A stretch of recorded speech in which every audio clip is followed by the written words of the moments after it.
I'd like to call to order this special meeting of the Governing Board of the Cave Creek Unified School District number 93. Today is Monday, July 20th, 2020.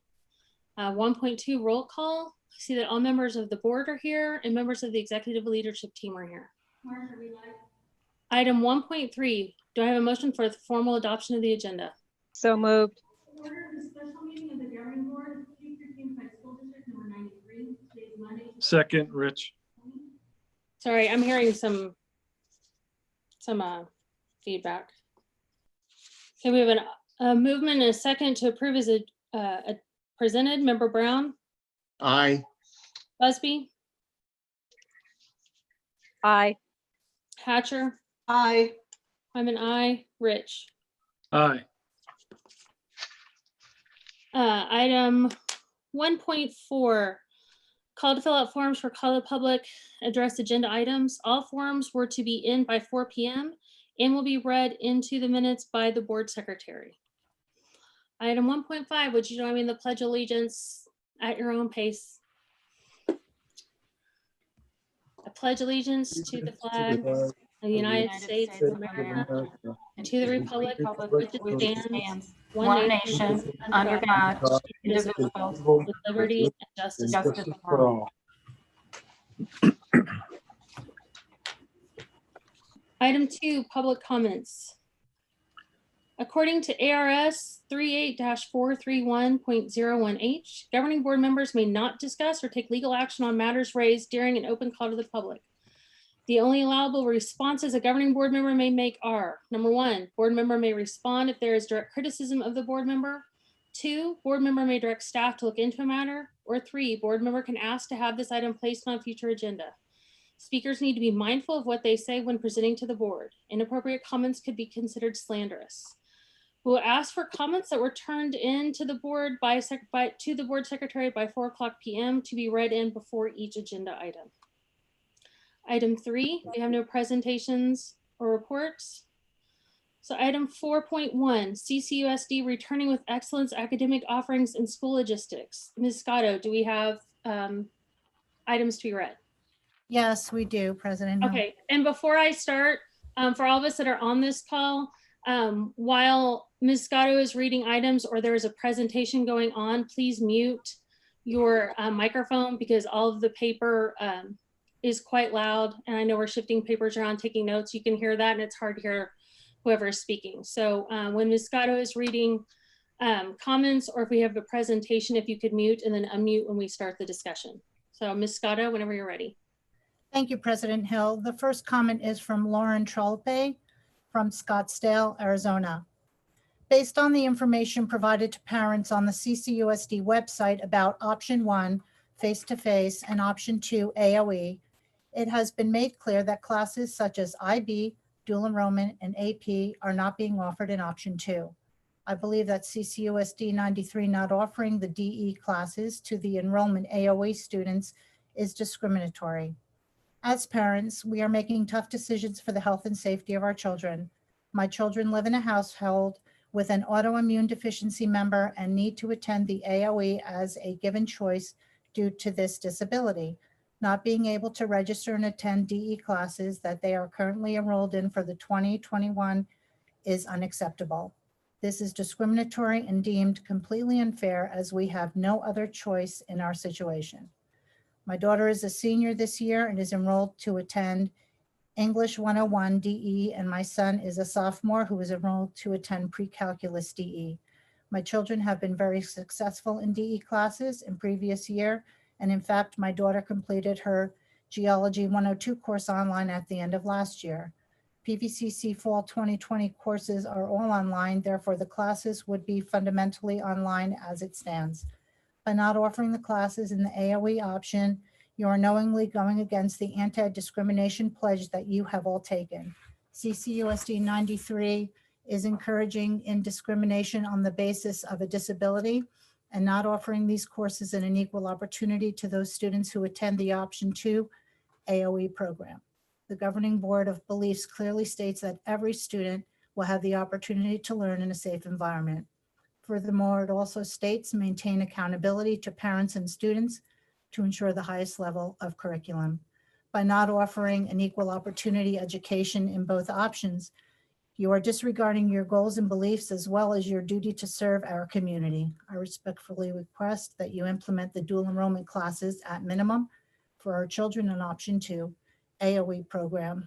The children can easily take these classes online through PVCC and submit their course curriculum and grades to Cactus Shadows in order to achieve this opportunity. Please do what is right for those who are forced to stay home during this pandemic. The next comment is from Shelley Dunn of Cave Creek. What is the exact protocol and procedure set in place for when students and/or staff test positive for the virus?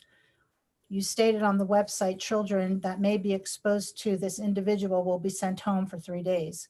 The children being sent home, what can they do to be able to continue studies with their classroom?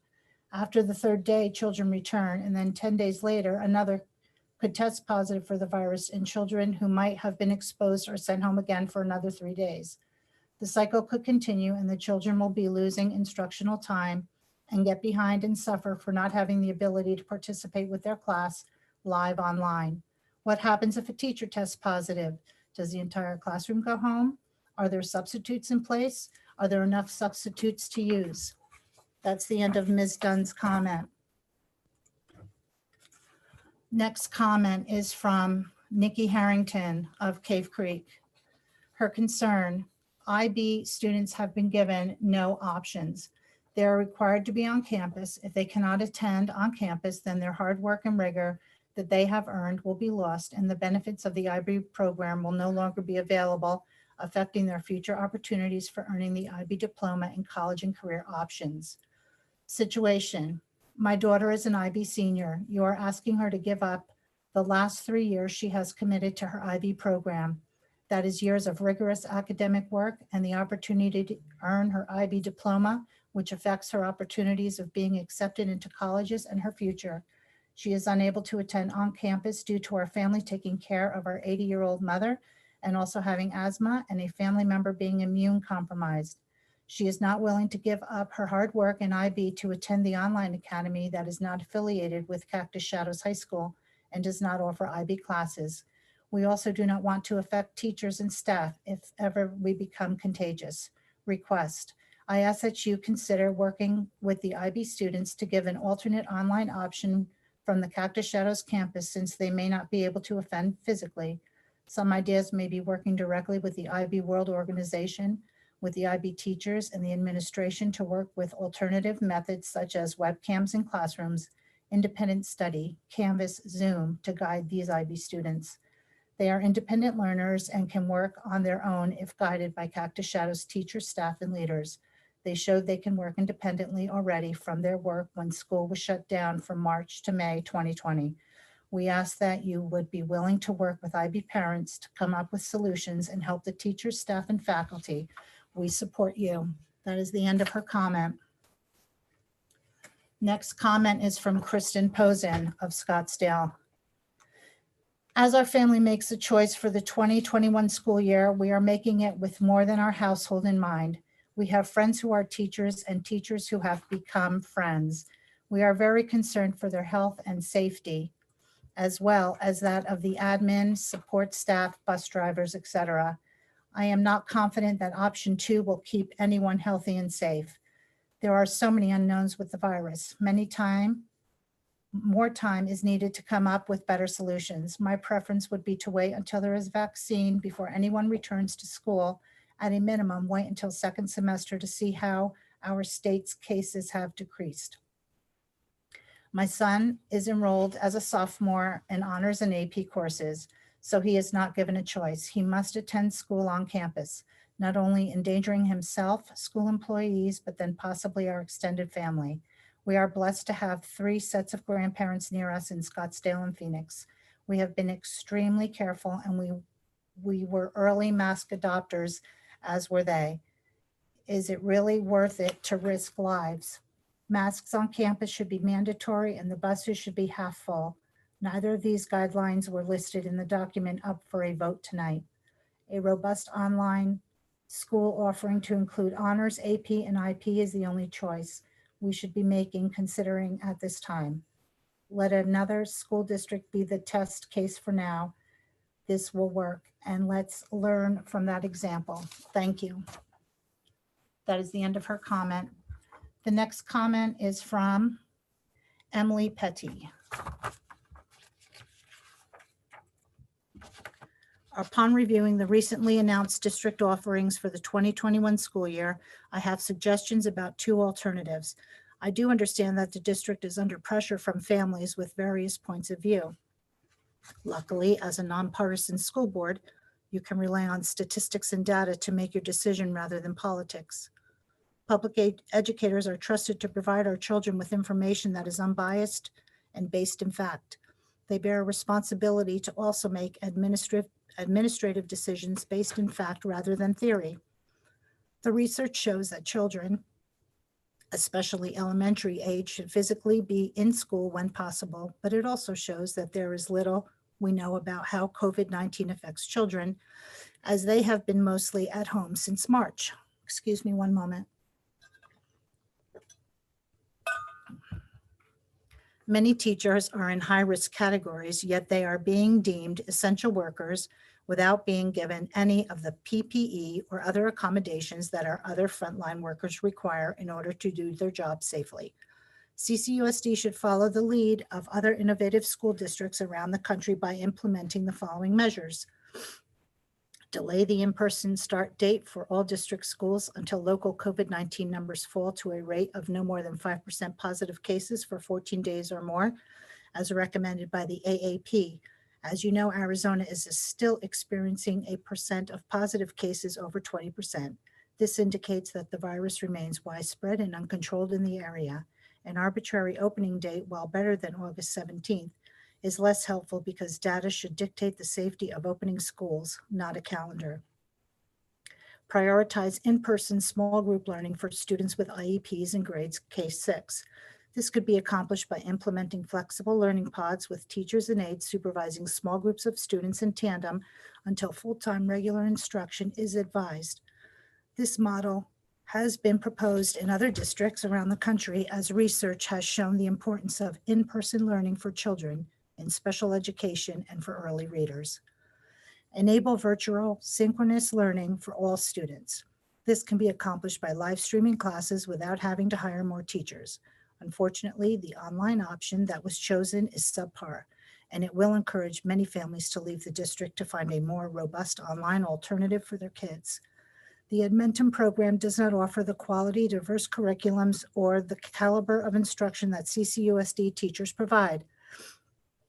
The lack of immersion programs, electives and honors, and AP, IB, DE classes shows that Edmonton is clearly not a fair and equal choice for district families. By installing webcams in each classroom, students can have the benefit of live teacher instruction when they are unable to attend in person, especially when they will inevitably experience 14-day quarantine due to COVID-19 exposure. That was the end of time. The next comment is from Judy Greene. Our rising seventh grader will need an instructional model not currently offered in CCUSD's reopening plan, specifically a live teacher-led interactive remote classroom. I believe this is how your option number 1 is set to roll out if one were to select the return to brick and mortar eventually option. We are appreciative of this format. What we desire is the ability to continue in this remote yet live, interactive, and synchronous mode once and after campus is open and some elect to physically return to class. The asynchronous online Academy of Excellence isn't a good fit for our learner, and we are certain we will not be ready to send our child back to campus at the governor's behest. Will there be an opportunity to remain home yet benefit from live, real-time interactive instruction at STMS once campus reopen and some students physically return to campus?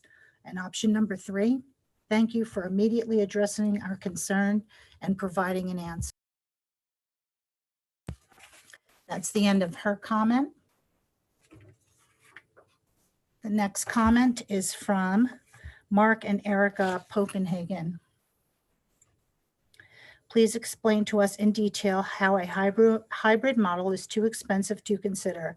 There are several ways to do a hybrid, and I am certain that a creative yet effective model could be implemented safely in a cost-effective manner. If a parent is exposed to or tests positive for COVID-19, their children are expected to self-quarantine for 14 days, regardless of whether or not they test positive. This could be very challenging for children of healthcare workers who may be exposed frequently. The AOE program does not have enough teacher involvement for many children and seems to have been downplayed by many school staff. What kind of learning opportunities will be available to these kids? If the students can't simply bounce between in-person and the AOE because the programs are so different, then there is a significant risk that these children's educations will suffer. Similarly, the classroom are small and social distancing has been the keystone for controlling the virus. While we understand that the students are mandated to wear masks, masks are not suitable for social distancing. Both are important and have been found to be the most effective. How is the district going to address this? We do not understand why students cannot have temperatures taken when they arrive at school.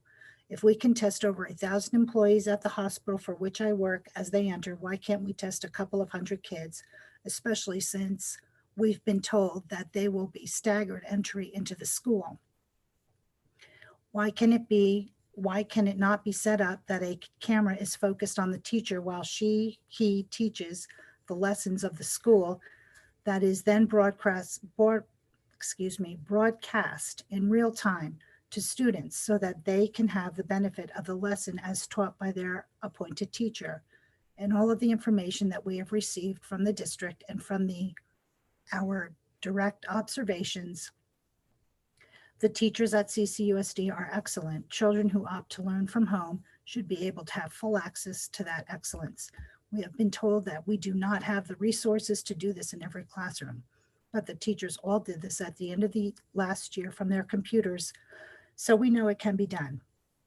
Finally, we beg the district to follow science and not emotions or budget when making decisions regarding the healthy and well-being of our students, teachers, staffs, parents, and community. Thank you so much. That is the end of their comment. Next comment is from Vlad Malkin of Scottsdale. We would like to thank the board and the Cactus Shadows for working tirelessly in these trying times to charter the safest and most academically productive path forward during the COVID pandemic. That is the end of his comments. The next comments are from Jill Wollaby of Cave Creek.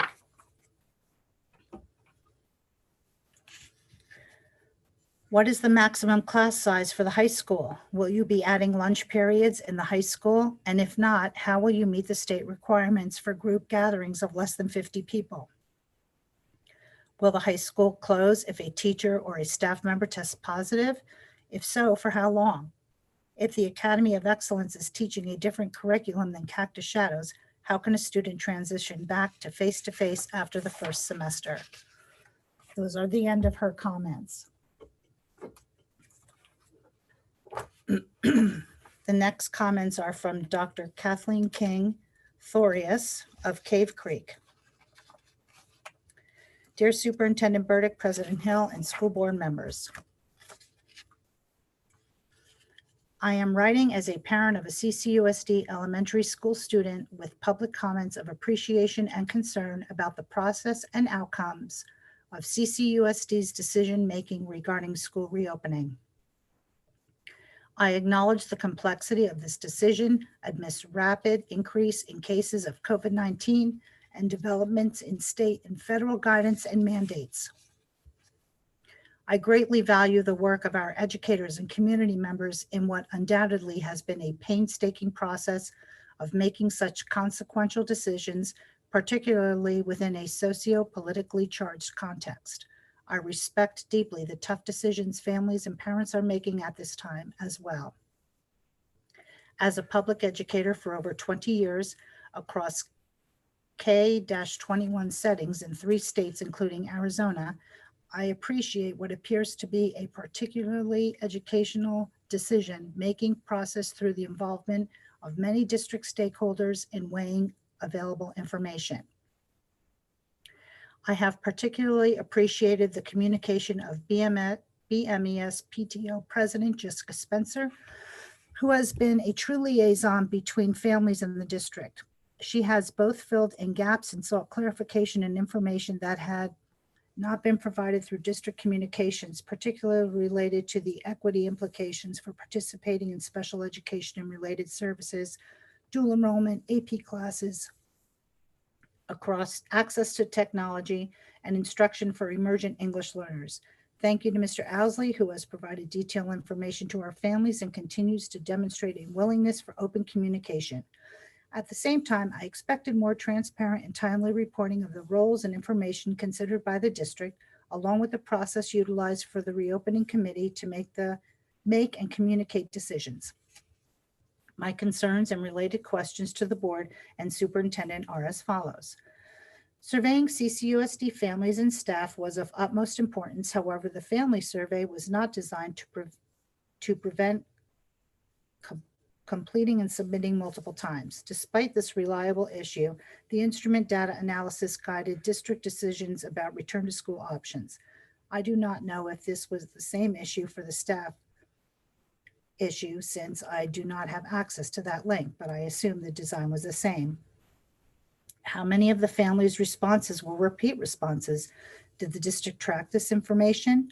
Next, families are in the position to choose between a face-to-face option and an online option that unenrolls their child from their public school. The online option has been described in formal communications in ways that allude to district funding and educator and staff job security. That is time on Dr. Thoris's comment. The next comment is from Sean Macmillan of Cave Creek. What is CCUSD plan when children and or teachers staff get sent home due to COVID exposure and or COVID illness? It seems like children, teachers will consistently get sent home due to COVID exposure and or COVID illness. Therefore, how will CCUSD ensure consistent and effective learning for the students? If a child is at home for 72 hours or 10 days as required by CDC, and that occurs multiple times, how will effective learning take place? What needs to occur for the governor to shut down schools again once they get reopened? What can the parents do to help besides follow CDC and CCUSD guidelines, besides not sending sick kids to school? How can we assist in these unprecedented times? What can we please do? Fundraise or make donations to the PTO for COVID-related items? Please tell us. Please consider webcams at all schools' classrooms so that once back brick and mortar return occurs, but students get sick or don't feel safe returning, they can still receive live instruction. Can parents help make this happen? Thank you so much and stay healthy. That's the end of her comments. Next comment is from Aaron Boyd of Scottsdale. Why is there not an option to continue online school, not the virtual academy choice, in conjunction with the in-person option as a third choice? Is this a technology issue because live streaming equipment can be expensive? Or is this an educational decision, or is it something else? I feel the guidance being provided on how to handle masking, social distancing, hand washing, etc., needs to be much more detailed, less vague, less gray, and consequences need to be clearly outlined for students who do not follow the provided instructions.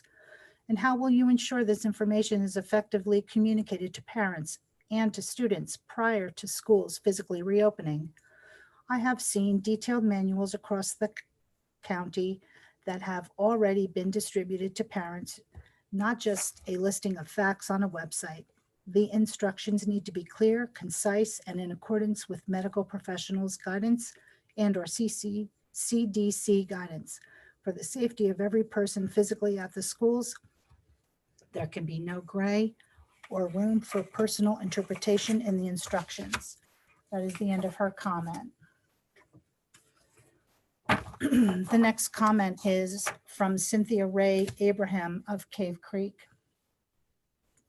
In regards to online school to transition in person, my question is, if we choose the option to return to traditional face-to-face schooling, and then our child either 1, becomes ill with COVID, 2, has several severe seasonal allergies that makes their nose run, sneeze, and cough, 3, sometimes gets low-grade fevers due to allergies, non-contagious, all of the above would require our child to stay home from school. This would mean, most likely for my child, many more days would be missed from school than technically is allowed. How would that be managed in regards to rules and also in regards to missing so much classwork? Would there be an option to do any work online on the days you cannot come due to things like this? The scenarios above, a Zoom/live or recorded video from the class, an option. There is likely to be many more absences than before. How will this be managed so children do not fall behind? Thank you. Cynthia Ray Abraham. That is the end of her comment. Next comment is from Monica French of Cave Creek. Everyone knows that some parents have sent their kids to school in the past when they are sick or had fevers. So if we aren't checking temps when kids enter school, how will we know that isn't still happening? What procedures will be in place to make sure infections are reported? How will an exposure be handled? If someone in my child's class is exposed, will the whole class have to quarantine? How will that work for learning and attendance records? Teachers already have so much on their plates. How do we expect them now to make sure kids are properly wearing masks and also making sure class supplies, door handles, desks, etc. are cleaned and sanitized between use? Who was responsible for deciding our back to school programs? I keep seeing committees, but why can't we as parents know who make up these committees? Why was the AOE offered to parents before it was ever approved by the board? What are we doing to protect our teachers? They come in contact with 100+ kids a day. How are you keeping them safe? That is the end of Ms. French's comments. This is the final comment, President Hill. It's from Ashley Flowers of Scottsdale. I would like to see the CCUSD 93 consider allowing children to submit their antibody tests at some determined frequency to allow the child who have a COVID-19 antibodies to attend school without masks. Similarly, adults who also have had the antibody test would be allowed to volunteer in the school classroom once the schools are able to reopen. For anyone who does not understand antibody testing, antibody tests check your blood by looking for antibodies, which may tell you if you had a past infection with the virus that causes COVID-19. Antibodies are proteins that help fight off infections and can provide protection against getting that disease again, immunity. Antibodies are disease specific. For example, measles antibodies will protect you from getting measles if you are exposed to it again, but they won't protect you from getting mumps if you are exposed to mumps.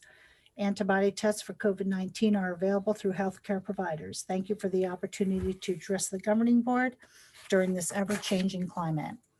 That is the end of the comments for item 4.1, President Hill.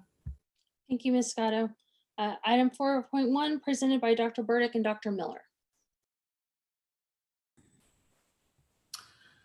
President Hill, governing board members, and Dr. Burdick. I'll go ahead and start since the return to school portion is listed first in the agenda item. I will assume that everyone has read this document, and if not, or if you have questions about that, we're going to take the questions when we finish the entire item. So I wanted to start off by just letting everyone know that we've had a return to school committee that consisted of parents, teachers, administration, and classified staff. And our committee work, we've had 9 meetings, and we have stopped the committee work for this committee until after August 5th when school returns, so that we can regroup and reassess and see where we are with what the governor is recommending, what Arizona Department of Education is recommending, and of course, CDC. So initially, when we began our work, the Arizona Department of Education had sent 4 learning models that were potentials for schools.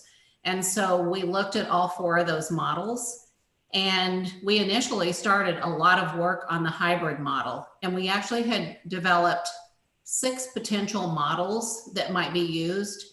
And what we did as a committee, because this information was just to make a recommendation to the superintendent about what we were suggesting. And we voted, or we did consensus, and we landed on 2 models. And even with the consensus, everyone on the committee we were landing on 2 models, but everyone felt that the hybrid model was not good for kids. And that is simply because of, if we had, when the Arizona Department of Education said that, and the governor said that we were going back to school, we would have some kids going back to the classroom, and alongside that model, we would also have to have a hybrid. And we're unable to run 2 models in a school building at one time. So for instance, at the elementary level, if we did a hybrid, we would have to designate an elementary school would be the hybrid model. And then the other schools would potentially be the face-to-face models when everyone has to return. And so we know that our parents are not going to want to displace their kids from one of their elementary schools to another elementary school. At the middle school and high school, for example, if we ran those 2 models alongside each other, we would have to designate buildings at the middle school and high school to be the hybrid, and then some buildings would be face-to-face. And so we just determined, based on that information, we would make 2 recommendations, but we didn't feel like they were good recommendations. Then the governor came out with his next executive order and told us that we were going back to school on August 5th. And we started looking at the 2 models of return distance learning plus face-to-face, and then an AOI, or an Arizona Online Instruction School. And prior to COVID this year, we had determined that we were going to move forward with an online school.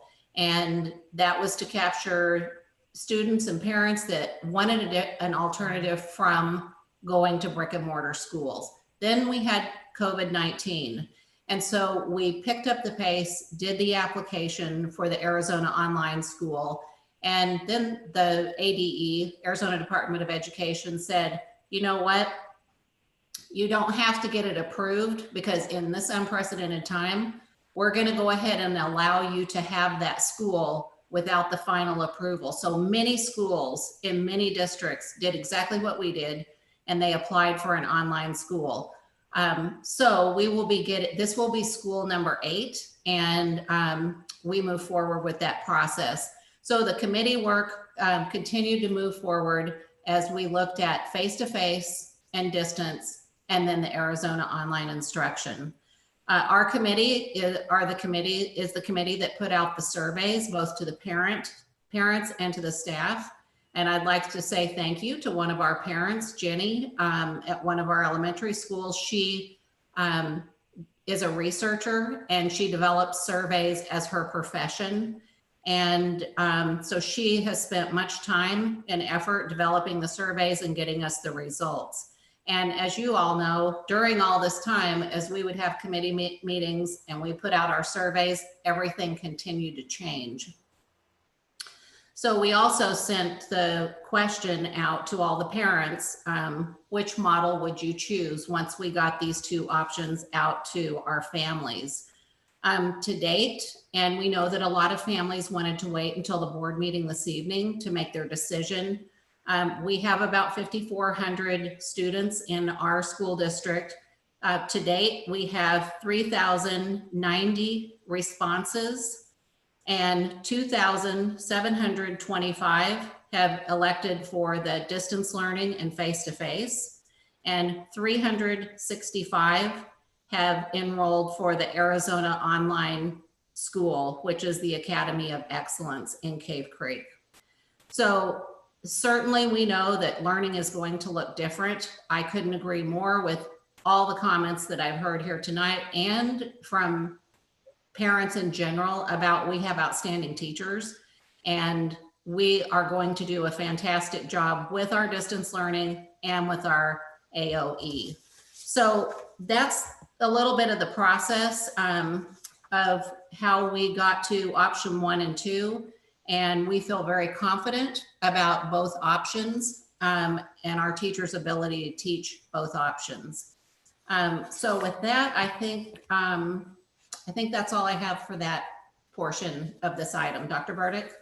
Thank you. Thank you, Dr. Miller and President Hill and governing board members and those watching on YouTube. So the logistics committee was formed for the purpose of looking at the logistics of how it might look at brick and mortar school once we reopened. And we were trying to make sure that we were doing ordering for materials and figuring out the very challenging reality of how we bring our students back to brick and mortar school without the ability to hire additional staff or have additional building space or additional school buses or additional school bus drivers, but with the budget that we have. And the committee makeup was 21 individuals total. Unlike the committee or team that Dr. Miller had, this one was of the people that do the work in the school district. So we had 8 directors that were part of it, 7 principals, 2 nurses, and our executive leadership team.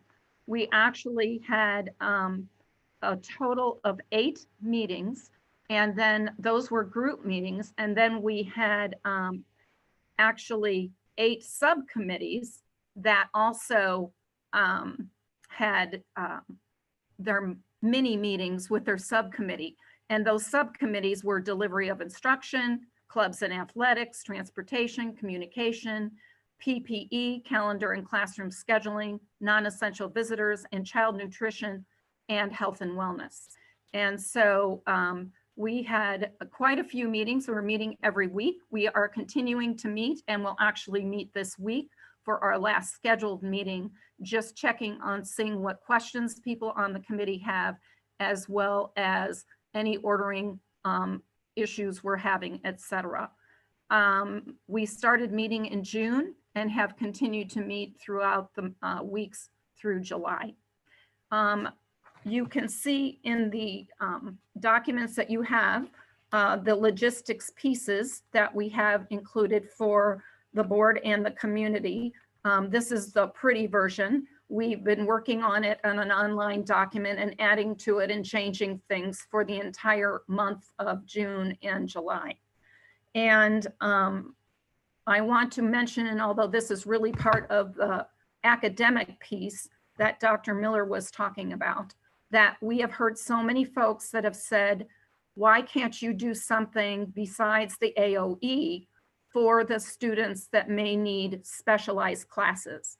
And this might be IB, AP, dual enrollment, honors courses. It might be some specialized IEP needs for our special education students. It might be our immersion students in elementary and middle school. And it might be for every classroom. So we have started since last week with the high school looking at additional model that might meet these needs, to continuing that discussion today and looking at pricings of webcams and a way that perhaps we can add a third option that might be a way for not only students in specialized programs, but it might also be an ability for if a classroom or some students in a classroom do fall ill, that they would be able to follow along in the brick and mortar classroom through a webcam.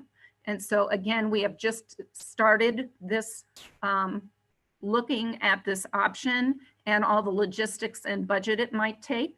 But that is something that we did start last week and we'll continue to look into. And we know we have some time. We know the board will be looking at a possible extension tonight of the brick and mortar school start.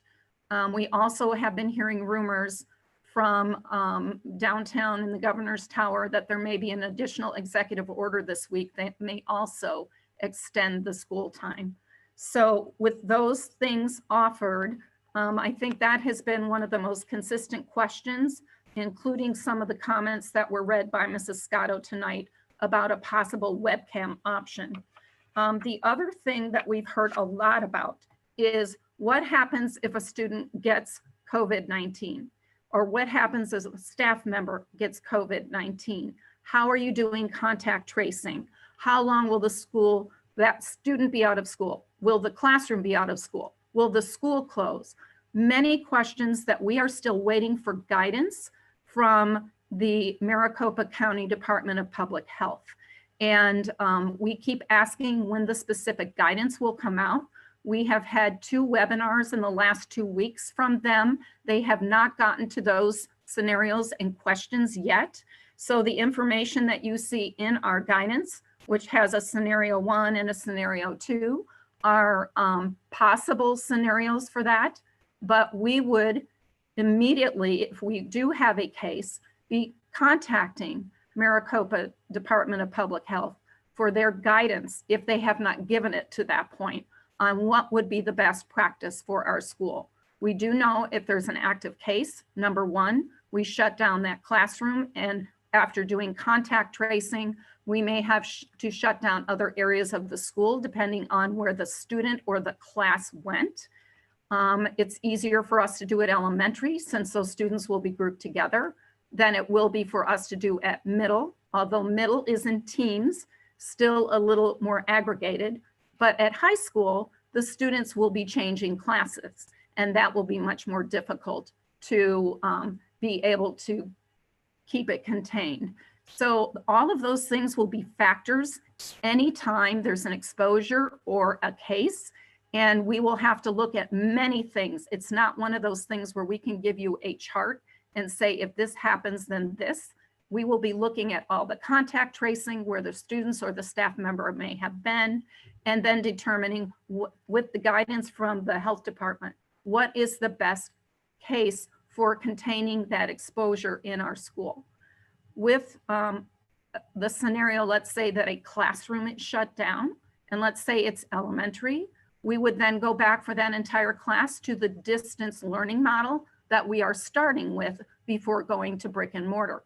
And since they'll be the same students as well as the same teacher, they will seamlessly move back into that until they can seamlessly move back into the classroom. The challenge will be for how far that moves into, how far into the school, and will we have to shut down a school, or will it just be a number of classrooms? So again, they're very situational questions that at this time we do not have enough guidance from the health department. I do have Gina Durbin, who is covers our safety, who is on this call as well. And Ms. Durbin, is there anything more that you want to add to that, or do you think I've got it covered?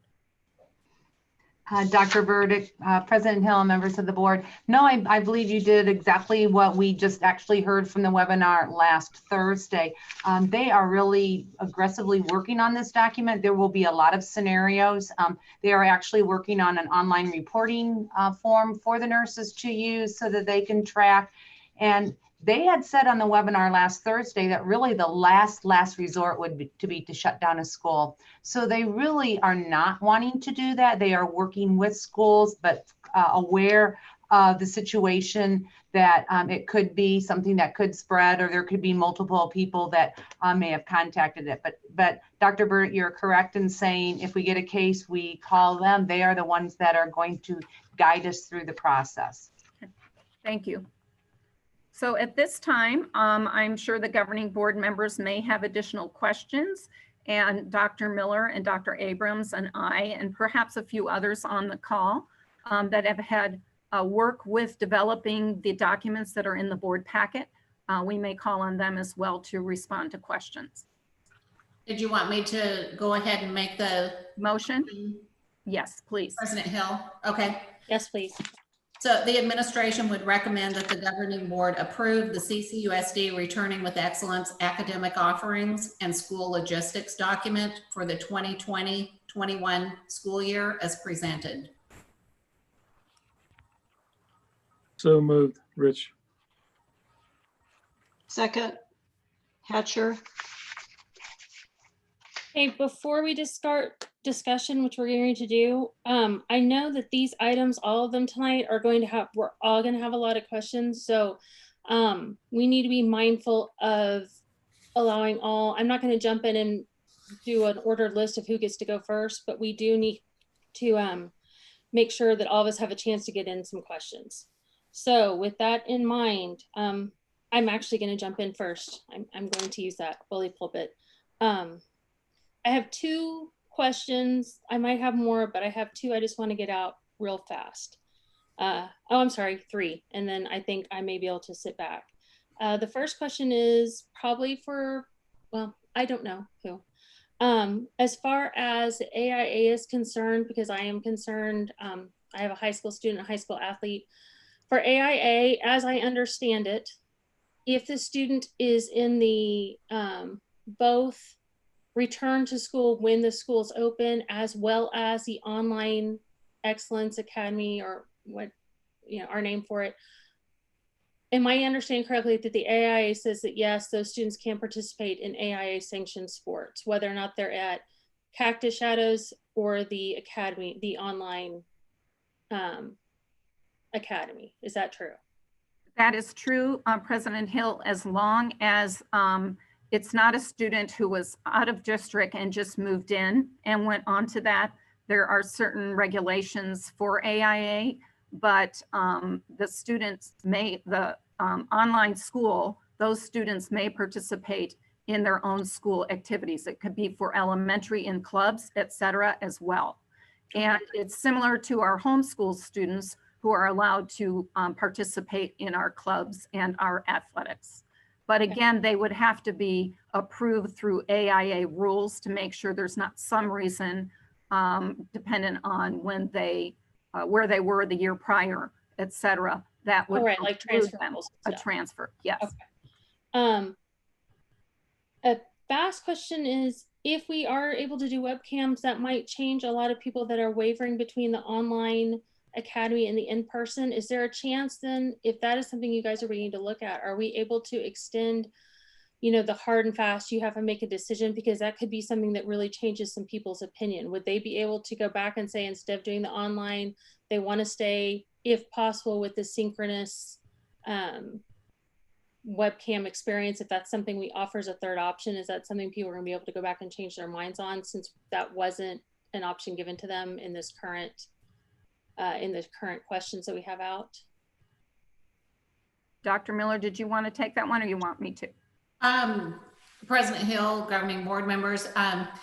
Well, I guess the answer is yes, that I'm in agreement that it would change some minds. We have a couple of factors going on here. One is our need to know for staffing. I know that our teachers are really wanting to know what they'll be teaching. Will they be teaching option 1 or option 2?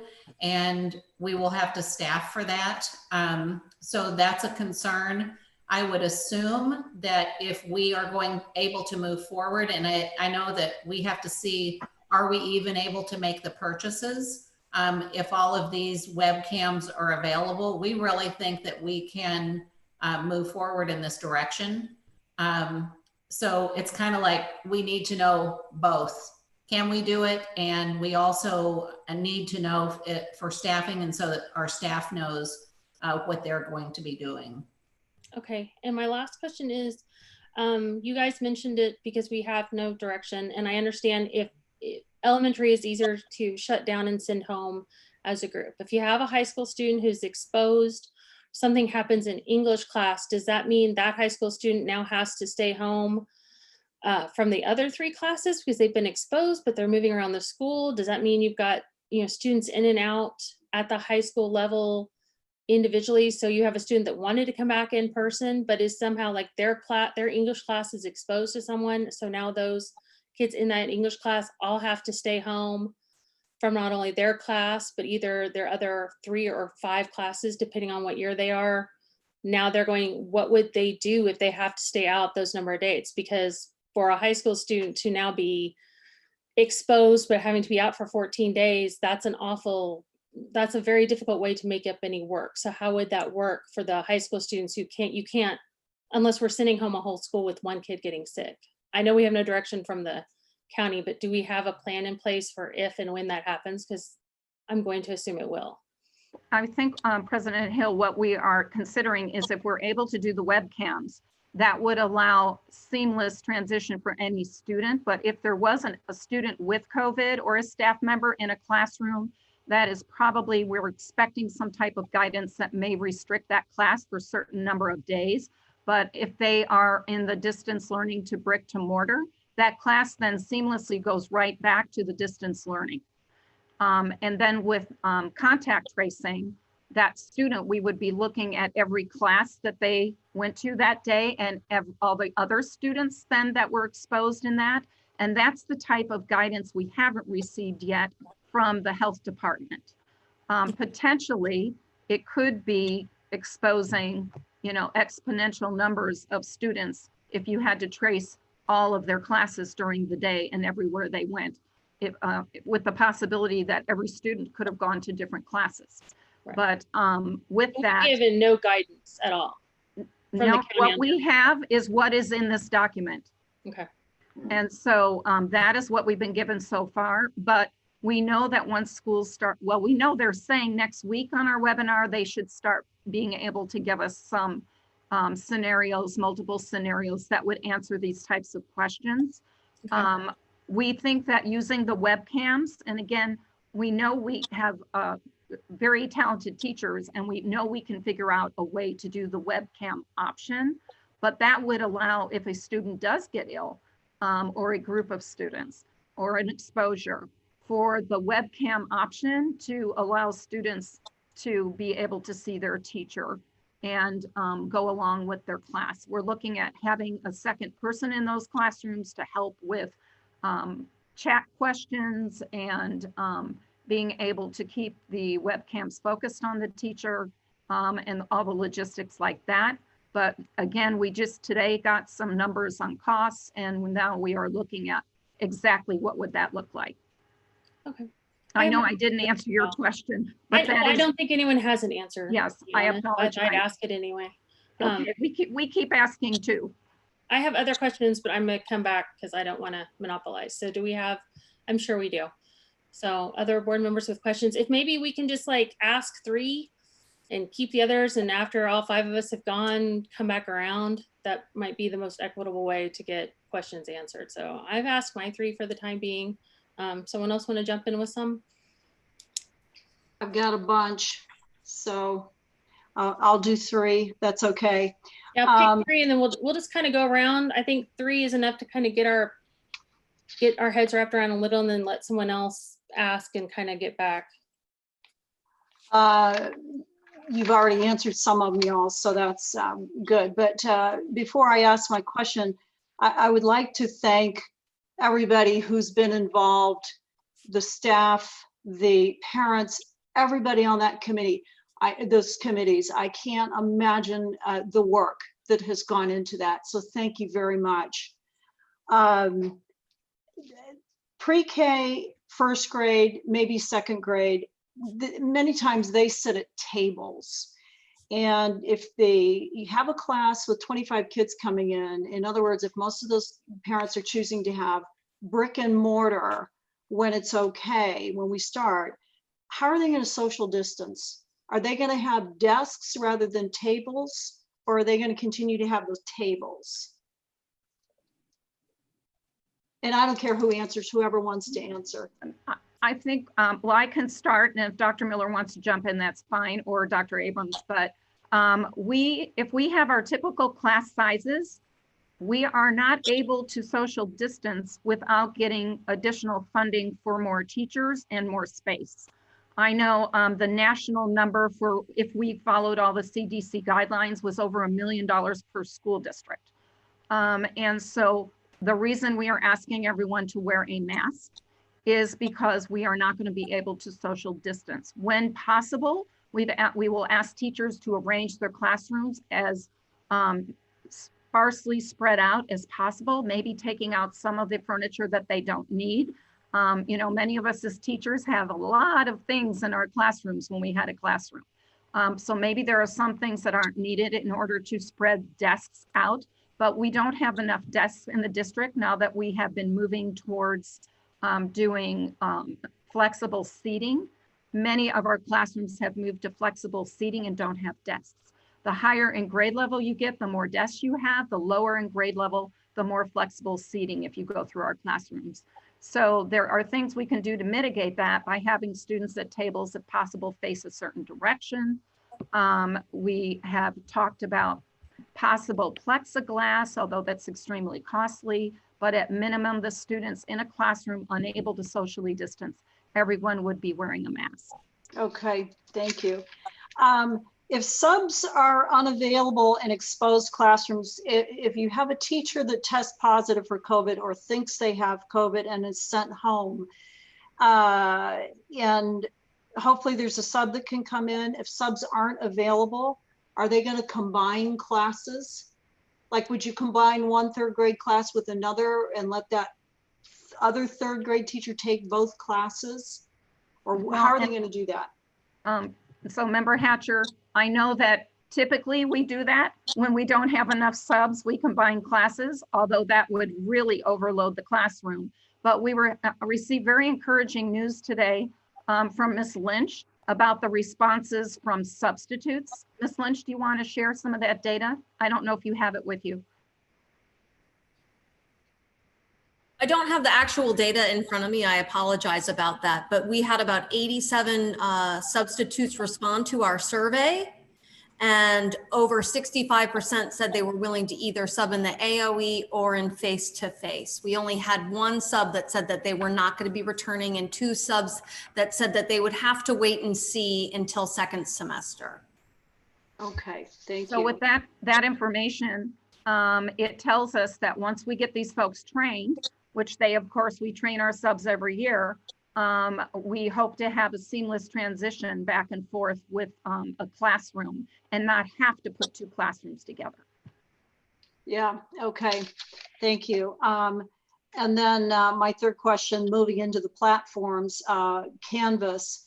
How will parents and students be trained to use Canvas? Will they have an online tutorial, or will they have an online open house where the teachers explaining how Canvas works? President Hill and Member Hatcher, yes, we have training for our teachers. There's training for the parents, and then the teachers will be working with the students on how to use Canvas. So initially, the students will get in through Clever, I believe, will be the way that they get into the learning management system. So yes, there is training. Thank you.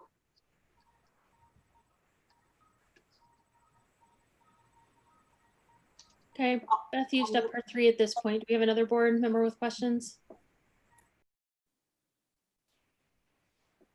Anyone? Okay, I'll ask another question then. For the online academy, are those credits acceptable? Will those credits that if a student is either for the full semester and this is high school related, for the full semester or the full year, will those credits be accepted at the very least in-state universities? Is it accredited like the rest of our schools? I know the sports thing is a very different discussion, but as far as accreditation, if we have a student that goes online through the Academy of Excellence online, are they going to be able to apply those credits to being accepted into our in-state schools? And President Hill, Tom Espy is here he's going to give some guidance on that. Tom? Hi, President Hill, members of the governing board, thank you. Yeah, so the Arizona Board of Regents covers the minimum requirements that the 3 in-state colleges require to accept a freshman student. And we've looked up all theirs, we contacted them. They have a list of the core, they call them core competencies, and they have an entire list of ones that are already been accepted and that do not have to be shared with them. They do not have to be approved already. And it covers a lot of classes, and it covers all the ones that are in that we've adopted for the AOE. And so those courses just are like algebra, algebra 2, algebra 3, 4, geometry, calculus, you know, the basic class. And it goes on to more than the basics. It's a pretty robust list of courses that they will accept. Where it really gets into question where people, students might not get accepted is like the 4th year math, because they're required to take 4 years of math rather than the 3 that's required for the diploma. So sometimes if they take an obscure class that's not a normal, typical class that's not on the list, that's where that school would have to turn in that course to the Arizona Board of Regents to get it approved. But the list that they already have that's approved is very robust, and all of the courses that we are offering on the AOE are included in that list. So that is what they use to determine whether they'll be accepted, and all of those courses are in there. Okay. And President Hill, also, we have asked that if parents have a question about something that might be in their students' typical schedule, if they were coming back on brick and mortar, but they have decided to go to the AOE, they should touch base with Ms. Umbarger at the high school and go through those courses to make sure, just to double check that everything they're taking would be transferable, especially if they're a junior or senior, to an institution that they're interested in applying to. Okay.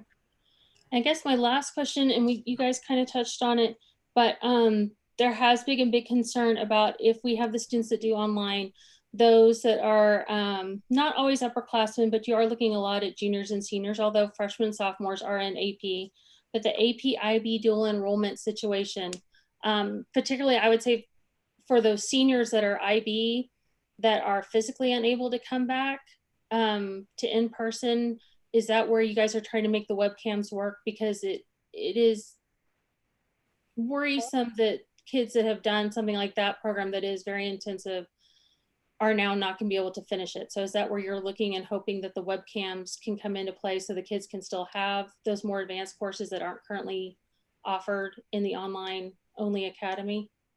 President Hill, that is where we started the discussion last week, trying to find an option for those students. What we have to do is make sure that we're providing equal access for all students. And so our discussions have grown today. But at minimum, it was to help the students that have very specialized classes, not only at the high school in those very high achieving areas, but also in some of our elementary programs that parents have chosen at our schools because of our very special offerings, for instance, immersion. And Okay. so that's how our initial discussion of webcams started. So we are looking into all those logistics. And as I mentioned, we just started that last Thursday, talked over the weekend, had a meeting this morning, and are continuing to try to develop that. Number one, by finding the most cost-effective options for webcams and if they're even available. Okay. But you are correct. That's where we started. Okay. Any other questions from board members? I have a few questions. How will we measure student achievement and address gaps in learning for both the brick and mortar option and the AOE? President Hill and Member Busby, yeah, it's hard to keep AOI and AOE separated because our AOE is an AOI. So the courses, I think probably Tom could answer this question a little bit better for me, or Toya, could you jump in there? I'll let Tom go first since he unmuted first. All right, thank you, Member Busby. So the governor in his executive order has required us to give benchmark testing within 6 weeks of returning physically to school. And so that's the minimum requirement. However, because we are not exactly sure when that might be, We are actually planning on doing benchmark testing for reading that we do every year. Is called Dibbles reading for our younger students. We are planning to do that online over Zoom, and we're going to set a schedule for that and get that done.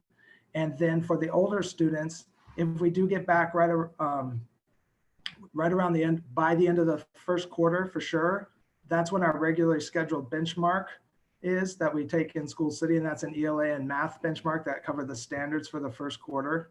And so that is what we are going to give to see, to make sure that all of our distance learning, everything we did the first few weeks of school, that they've learned everything they needed to do for the first quarter.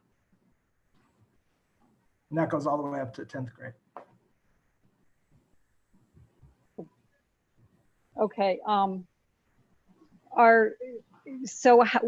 You didn't really, well, are assessment tools going to be the same? Are you going to have the same tools and instruments for assessment for both online and in-person students? Yes. Okay. And then is it correct to assume that we will be able to compare student learning and achievement for both groups? Yes. Yes. Okay. Okay, that's my 3 for now. I have a long list of questions, so.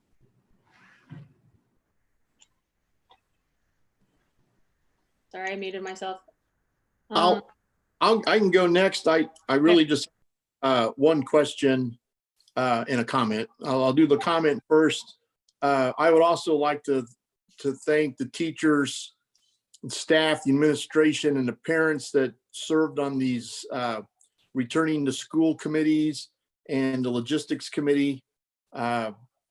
Their hard work and dedication to our students over the summer months is outstanding. And to realize there was so many variables, and there still is so many variables that we just don't know, but their hard work gave us the groundwork to at least begin offering the best options we can for our students. So I would just like to give them a big thank you for all their tireless work.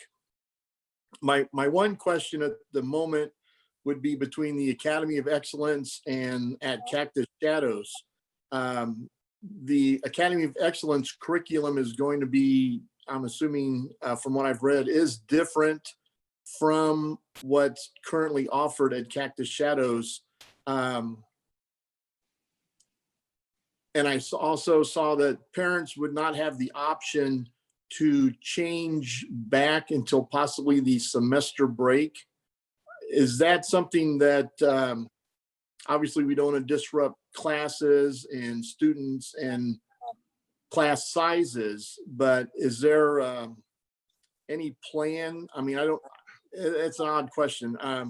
Anywhere that the parents could look out and compare the two curriculums and say, well, if we're going to do the Academy of Excellence, we think that will work for our students' needs.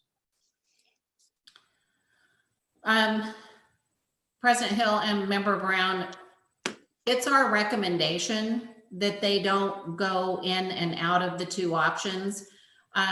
The Edmentum that we have purchased is almost mirrors exactly Edgenuity. They are two online programs that the curriculum is built out in modules. And so it's very student self-paced and driven by them getting in and completing modules. You complete a module and then you move to the next one. However, our classrooms are set up, our teachers may assess their kids at the beginning of the week or whenever they need to assess them and say, you know what? Our kids already know all of this. We're going to move on to the next thing. Or they may say, you know what? Our students, they're not getting this concept. We're going to take a couple of more days on it. And when the students are in an online school, they are in their own track. They're not moving with a cohort. So they're on their own. So could a student go in and out of one option or the other? They absolutely could. The reason that we gave the parameters of the 9 weeks for elementary is because that is an elementary grading period, and that seems like a good transition time. And then at the high school level, the courses are for credit. And so it would be very difficult for a student to be in, say, following along in an online course and then hop over into a classroom that's very teacher driven. And for them just to match up, because they don't match up exactly. Both situations, option 1 and option 2, follow the Arizona state standards, but they're not in sync with each other exactly. And so we just don't feel like, from being an educator and making the best recommendation that we can for our students, we don't feel that it would be good for students to go back and forth. We really feel like they would be lost. Also, just the dynamics of a classroom. You know, once a student has not been in with a group of kids for a certain amount of time, they're going to have a hard time jumping back in. And we just have some natural times during the year that we get closure to. And so for elementary, it's every quarter. And for middle and high school, it's at the end of each semester. So it's just our strong recommendation as educators that we try to keep students in one track or the other. So for the high school, so the Academy of Excellence, it's almost like they would be transferring in almost from a different high school. Like we would take, you know, if they made that transfer at the semester break, it would almost be like coming in from a different school. Exactly, because the Academy of Excellence is school number 8. It is a completely separate school. It is not part of the high school. And, you know, I tell a lot of people that once COVID is over and we have our lives back somewhat to normal, whenever that would be, we still will have our Academy of Excellence, but we want our kids to come back to our schools. And as soon as we can get school to be normal, you know, based on what's happening with COVID-19, our desire is not that kids stay in the online school, because our feeling is they get a much better education when they're learning from our teachers. A computer program just cannot replace a teacher. Agree with that. And then one other question, I guess this is more of just the equipment situation. And I've had some, it was discussed in some of the, or mentioned in some of the parent comments that was read. If the classroom has to go from a face-to-face to a distance learning, we're back to using the Chromebooks. We're going to be handing out Chromebooks and go through that process like we did back in March. Yes. Member Brown, the principals are already starting their plan for Chromebook distribution because everybody beginning August 5th will be learning from afar, no matter which option they've selected, or if we're able to do the webcams, as Dr. Burdick was speaking of, everybody will start with Chromebooks. So they're looking at distribution and accountability. And so we could potentially see a back and forth if there are COVID cases or whatever the scenario might be. Once we start with the online and then go to face-to-face, will we try to collect those Chromebooks, or do you think we would let the students hang on to those in case we get Monday morning, we need to go back to the online process for this classroom? Member Brown, we will always try to get them back to the classroom, because once the students come back face-to-face, our principals and teachers want to return to personalized learning as quickly as possible. So we will need those in the classroom. And also, I think the Chromebooks will help us somewhat with the distancing, so that teachers can work with smaller groups of students. Okay, thank you very much. Thank you. Any other questions? I have some more questions, but let whoever else go first. Beth or Jim? So I'll Jim, make you it, haven't asked I'll make yet, it, the questions. I'll make it easy. My questions have been answered already. I just want to say thank you to everyone who's been working so hard to come up with just how to react to this fluid situation. You've all been working hard on and being very proactive at coming up with these ideas, and in order to make it as smooth as possible for the students. So it's much appreciated. Thank you. Thank you. And President Hill, can I make just one comment that kind of relates to this? Sure. We have one additional committee that is working, but it's not covered tonight in this item because it's social emotional well-being. And Gina Durbin is facilitating that. And it's how we look at the well-being of not only our students, but our staff members. And so I just want to mention that they are working and continue to work. And they will be a great resource to staff and students in whatever form or program they come back to. Great. President Hill, everyone's saying thank you to us. We want to say thank you to you as well. I think one thing that was driving our committee work is our objective was to provide school and learning for 100% of our students. And so I appreciate the fact that Dr. Burdick wants us to look into the webcams. We have had to continually pivot and change our plans and change again.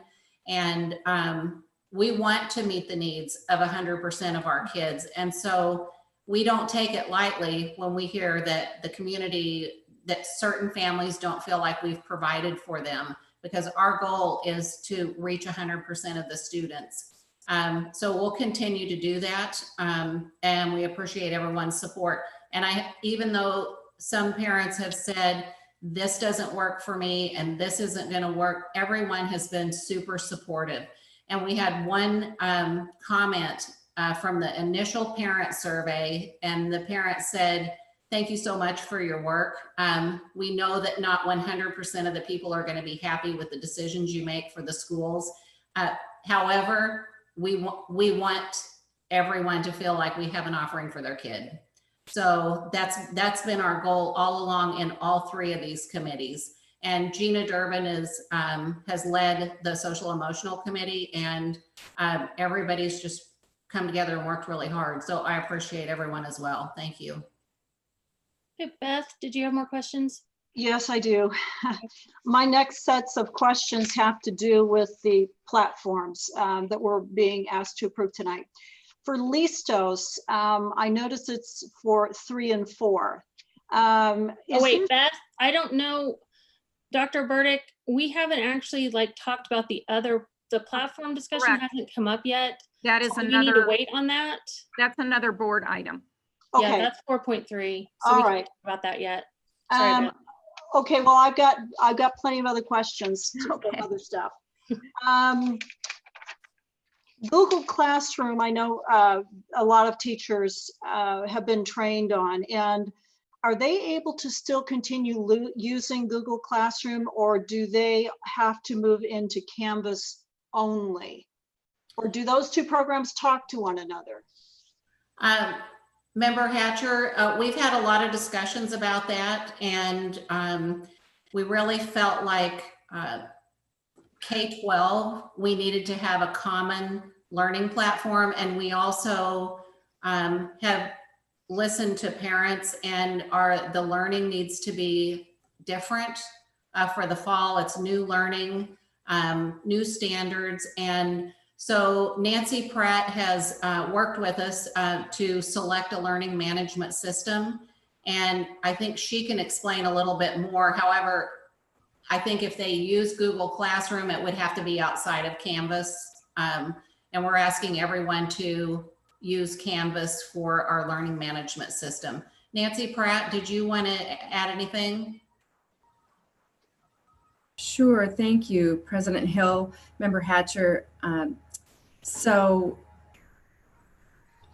the learning management system of Canvas is pretty robust in that we are able to use multiple types of programs within the program. It's kind of hard to explain, but just imagine the shell of Canvas. So we can use our Google Drive, we can assign assignments just like we would if we were in Google Classroom, except we're just not using the Google Classroom as the throughput to the assignment. We're using Canvas. And we did that because, just like Dr. Miller said, the feedback from all fronts, from teachers and from parents, was that it does need to look different this fall. And so I was very grateful when we were looking at our options, because we had a couple different options, but this is the best option. It offers the most support for teachers. There are communities for Canvas. There's training for Canvas. There's so much offered. Knowing that we were on the short time frame, we needed to have the most support that we possibly could for the teachers. And so that's why we went with Canvas. And it's a loss for some folks who just put their heart and soul into Google Classroom, as we asked them to do. And so we acknowledge that 150%. And we just needed to make sure we had even a more robust system that also let us follow along with our Google train, if you will. And so we're able to use Google just as much as we ever did before. So okay. Thank you. So devices. I don't know that we have one-to-one devices yet. And so, for example, if there's a family of 3 and the family has one device that a kid is able to get on, what is it up to the family to allocate time between that one device between their 3 children, or is the district going to try to provide 2 devices for those other 2 kids? Member Hatcher, good question. We've talked about that quite a bit because in the spring, when our learning was asynchronous primarily. So we've talked about, we don't have one-to-one devices, but we also know that a lot of parents have known that this was coming and they have purchased some of their own devices. And then we know some families may have 3 students and they have 0 devices. So when we spoke with principals, we talked about first level is we make sure that every family that needs a device gets one. And then the next level would be, okay, now the families that need 2, then we would get 2 out to them, so that we make sure that with the devices that we have, that every family that at least gets 1 at minimum. And one thing that I learned from Dr. Pratt today is that Canvas works well on phones. And we know that a lot of people are going to be using their phones, and a lot of students use their phones for all kinds of things, including learning. And so Canvas works well on an iPhone or another smartphone. So. Okay, thank you. Mm-hmm. And I think I have one more on my 3. On the online learning option 2, if I'm understanding this correctly, there's no immersion through the AOL. So how will Sonoran Trails immersion students participate in an immersion program? Will they be forced to choose the brick to mortar / distance learning if they want to continue in immersion? Well, if they want to continue in immersion, currently that is option 1. Okay. So we don't have, we haven't been able to find anywhere that there's an online immersion program. And so, but in line with what Dr. Burdick is speaking about, getting webcams, if we are able to do that, that will benefit all of our immersion students in K through 8. Thank you. Janet, did you have questions? Yes, I have plenty of more questions. With the concern about social distancing when the classrooms are opened up, what's the guidelines on class size in any given classroom? President Hill and Member Busby, we will continue using our regular class size policy that we have now. Our classes have already been staffed, if you will, from last spring by that policy. And if additional students come in, just like we normally would, and they go to the certain number, we add a teacher's assistant. And if they continue to grow, we add another teacher if possible. But, and typically the teachers of those kids say, just give me more aid time, because they don't want to lose their kids. So we will continue to use that. However, the AOE school, which is an AOI, will have different class size policies. And I know that Dr. Miller has been researching that with the other districts that already had an AOI. on how that would look. It would be a different class load, if you will, because the teachers won't actually be teaching, but more facilitating and monitoring. Dr. Miller, I don't know that you have those numbers yet. No, we don't have those numbers yet. Okay, can I get a little bit of clarification? Because there was board questions that were asked regarding the material in this board book. One of the questions had to do with class size, and Dr. Burdick, your response was that we are in phase 1. How many phases do we have, and what's entailed in however many phases we have? Phase 1 is the phase of COVID-19, and I don't remember the exact question of it being class size, but we still use our typical class size policy to load our classrooms up. For clarification, the question that was asked was, what happens if the online class size decreases to the extent that face-to-face classes are detrimentally impacted by large class sizes? Your response was, we are still in phase 1. And so if we are unable to social distance, everyone will have to wear face coverings. We would continue to use our regular class size policy targets that we do now. Yes, that is correct. So phase 1 is the CDC phase 1. What are there's phase 1. How many phases are there? I believe there are 3. Gina, do you have the information for that? I don't right now, but I'll look it up on my computer and get right back to you on that. Okay, I believe there are 3. Caroline was nodding. Do you have that information, Caroline? I do know that there are 3, but I would have to research to get you exactly what they are. Yeah, I know that right now with the number of cases we have, I believe to get out of phase 1, you have to go a certain amount of time without increase in cases in order to move to the next phase. Okay. So to reiterate, we are using our regular class size policy. That is how we loaded our classes for if we were typically starting school right now. Those may need to be amended a little bit because some of the teachers have requested the AOE for their teaching assignment. And so as students move to the AOE or other students unfortunately may leave our district, that may adjust the sizes of the classes. But until we have the parent requests that are expanded to this Wednesday, we don't have the information to even know what that's going to look like. We just know we would not go above our typical loading factors without using the guidelines that are in that regulation.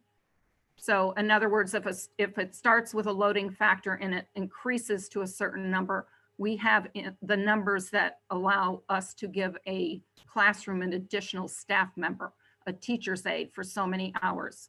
And if it gets too high, then we would say we're going to add another teacher for that grade level. And Okay. that's what we do typically. So I just want to make sure I'm understanding what you're saying. So let's say it's a 3rd grade class, an elementary school, 3rd grade class. The average for that is 27 kids, for example, possibly. So the thought process is we are staffing or enrolling up to 27 kids in that class, and then we'll add another person if need be to spread out the kids. If it's necessary and we go over the number. Okay. Well, I may have the chart right here. Let me look. So if 3rd grade, you're correct, the target is 27 students. If it would get to 30 students, we give additional aid time to that classroom and all the 3rd grade classrooms at that school. So okay, it's an average. It's good that we have a mechanism in place for additional hands to help in the classroom for aides or whatever. But in this realm of this pandemic, there's a concern about social distancing. So putting 27, 28, 29 kids in a classroom. I've been in elementary school classrooms. in normal conditions, it's a lot of kids in the classroom. How are we going to ensure social distancing when we're going to approach opening our classrooms with normal class sizes? And so President Hill and Member Busby, as we've said before and is in our plan, we are not able to do the social distancing that the CDC requires with the amount of staffing and the budget that we have, which is why we're requiring that in those situations where students cannot be more than 6 feet away from each other, that they have to wear masks in their classrooms. Okay. Which question to ask next? How are the social emotional learning competencies and standards going to be addressed for the K-3 kids online? So, Ms. Durbin, I'll have you answer that one. We're going to basically, the committee, because the committee is made up of psychologists and parents and our counselors and our social worker. As you may recall, like in Q4, the counselors were available virtually to any student or family member or staff member. They are going to continue to offer, we're going to have like daily talking points based on age appropriateness. The group has come up with that. So every day there's just going to be a talking point. There's going to also be kind of a check-in type of thing with students and staff, just to kind of get a pulse of where they're at, or if there's any concerns that either a student is having, that a parent or that a teacher visibly sees or suspects or just wants some more information on, or a fellow staff member. They're also going to continue to offer support groups, whether it be virtual, well, most likely if it's on face-to-face, they'll do the face-to-face support groups. And if it's online, it's going to have to be more of an individual because of confidentiality. But we are coming up with different talking points and plans and things that each day there's going to be something that they're going to be addressed. So students have a way of having that support for their social emotional state. I'm not quite sure if I answered your question. Well, what I'm understanding, and correct me if I'm misinterpreting your words, for the online students, that it's still evolving for how you're going to address these standards. It's not, you don't have a written document that says, you know, this is our blueprint for how we're doing this? We have things that a document that we've come up with. We haven't finalized it on different things that we are offering. As you know, at the elementary level, we've always used the second step program, and they will continue to do that both at the elementary and middle school. So that program will be something that will be continue to be taught through either the teacher or the counselors. But we have guidelines of things that we want to make sure that we are providing opportunities and for every single student, if this is a concern, and just more like building the resiliency and building skills that we always have done, whether it be a COVID year or not. So as far as an online student that's 100% online, they would, I'm not sure, Dr. Miller, if what happens with that on a student that's taking the online program academy, but they would always have access to the psychologists and the counselors for support if needed. Okay. How are special ed services going to be accessed once school starts on August 5th? Because it's online, or it's distance learning as of August 5th. So how are special ed services going to be accessed then? Member Busby, we will have Carrie Agonjo will answer that question. President Hill, governing board members, and Dr. Burdick, thank you. So all of our students with IEPs will be getting their services provided Those students, as we start on August 5th, will be getting their services provided virtually. Over the spring, we were able to do that whether through one-to-one instruction virtually, in small group virtually. Our resource teachers would be checking in with our students during the general ed sessions or during one-to-one or small group separately. Our paraprofessionals have also been supportive during those general ed opportunities. Our classes that are for our students in our life skills or behavioral programs that are self-contained, our teachers have been working more individually with our students virtually. We are also reaching out to our families whose students have had more of a traditionally modified curriculum. We will be reaching out to them and ensuring that their programs and their students' needs are addressed, most likely through one-on-one, face-to-face, if appropriate for those students. Okay. Well, that was my 3 questions, so I don't want to jump on somebody else's time. Any other questions? Yes. I'll piggyback on the SPED question.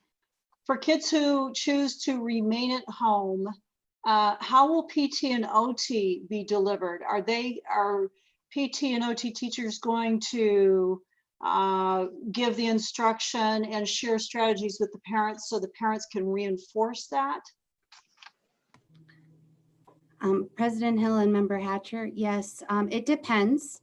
Every single special education student has such an individualized program that it does depend on whether or not that student needs support for the parent to have some training on how to assess those skills at home or how to implement those skills at home. Also, the students can implement some activities that are provided by the PT and OT. This includes speech and all of our other related services providers as well. There may be different videos that they would interact with. It really is dependent on the individual student and the individual student's ability to access the instruction. Okay, thank you. Gifted, how are we meeting the needs of the gifted kids? President Hill, Member Hatcher, we are still in discussions about this, and Tom Espy wears many, many hats. And so we're primarily talking about K through 8.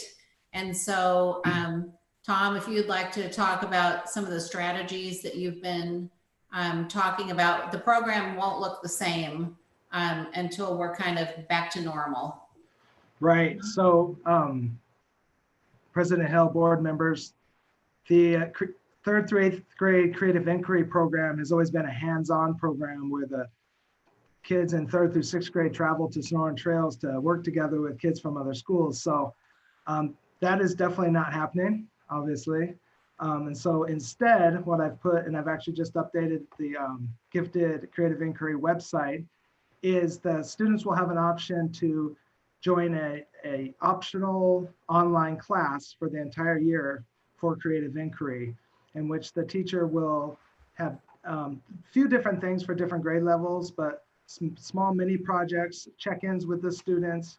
We even have some opportunities for students to try some coding courses or graphic art courses online, and it will all be on their own time. So it's an additional service that we're offering to parents and students that want to do that when they're done with their other work, or want to add that on top just because they're interested in doing that and continuing that. So we do have some options on our website that are totally online, and they'll still be taught by the gifted teacher, or she will at least facilitate the ones that are pre-made courses. And so that is what has taken the place of the usual 3rd through 6th grade creative inquiry. The 7th and 8th graders that do creative inquiry choose that as an elective. So they will do that the same way that any of the other kids at Sonoran Trails are doing their classes. They'll start, if they choose option 1, they'll start online with the gifted teacher doing what she can online in anticipation to transitioning back into the classroom. The students in 7th and 8th grade that are gifted, that want to continue to do creative inquiry, she will continue to post those lessons online, and they will be able to do that online as well. Okay, thank you. Mhm. For the middle school kids and the high school kids that choose option 2, is there counseling provided, academic counseling provided for them so that when they're in their set of programs, they are making sure that the classes they need to have to go to high school, the classes they need to have to graduate high school are the appropriate ones, so they don't get off down a rabbit hole taking fun things that and delay graduation, for example? President Hill, Member Hatcher. Yes, actually, Lori Umberger, Assistant Principal at Cactus Shadows, is going to help us with that. Toya Abrams has her principal certification, and so Dr. Abrams will be the principal of the academy, and then she'll be working closely with Ms. Umberger because she knows the courses of study that the kids should take. And just depending on the numbers of students, we may have to reach out to counselors at the high school, but currently Lori has offered to help any parents or students that need help with their course of study. Thank you. That's my 3 for now. Any others? Yep, I've got more. Okay. Going back to the special ed, once school starts on August 5th, how soon will IEPs be reviewed? Well, IEPs are reviewed annually. So as they come to their time limit to be reviewed for that year, they will be held in compliance with the timelines. If at any point a parent or a team feels that that student requires an addendum to an IEP, we will be scheduling that IEP meeting and holding that. Okay. The scope of work for the classroom teacher and the AOE teachers is different. How is equity going to be addressed for these teachers? Member Busby, great question. That's what we were speaking about earlier about the class size expectation. So for example, we've heard different targets for the teachers in the AOI. And so like a regular classroom teacher may have 30 students in their class. I would say that an AOI teacher would have significantly more. One, primarily, the AOI teachers do not have to plan the lessons. All of the modules are built out. So the planning component is no longer there. So the AOI teachers will have more students than a typical classroom. And we will be adding that number when we land on it. We will be working with Carolyn Lynch and Toya Abrams and other school districts to see what is a good loading factor for those classes and also for grade level bands. Okay. What are the accountability measures? What accountability measures are in place for AOE teachers? Member Busby, the same accountability that is in place for our regular teachers. Of course, a teacher evaluation document is going to look a little different, but I know Toya has been working on that piece too. So Toya, I don't know, Dr. Abram, if you want to speak to that or not. Sure.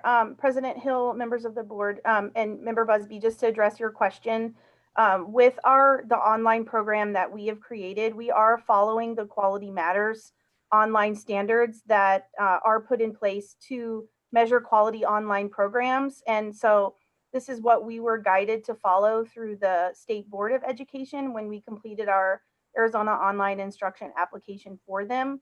And so in addition to following the standards put out through the Quality Matters program for online programs, we're also just continuing with what we have already in CCUSD for teacher evaluation tools and for just meeting the high quality instruction and just attentiveness to students and their personalized needs.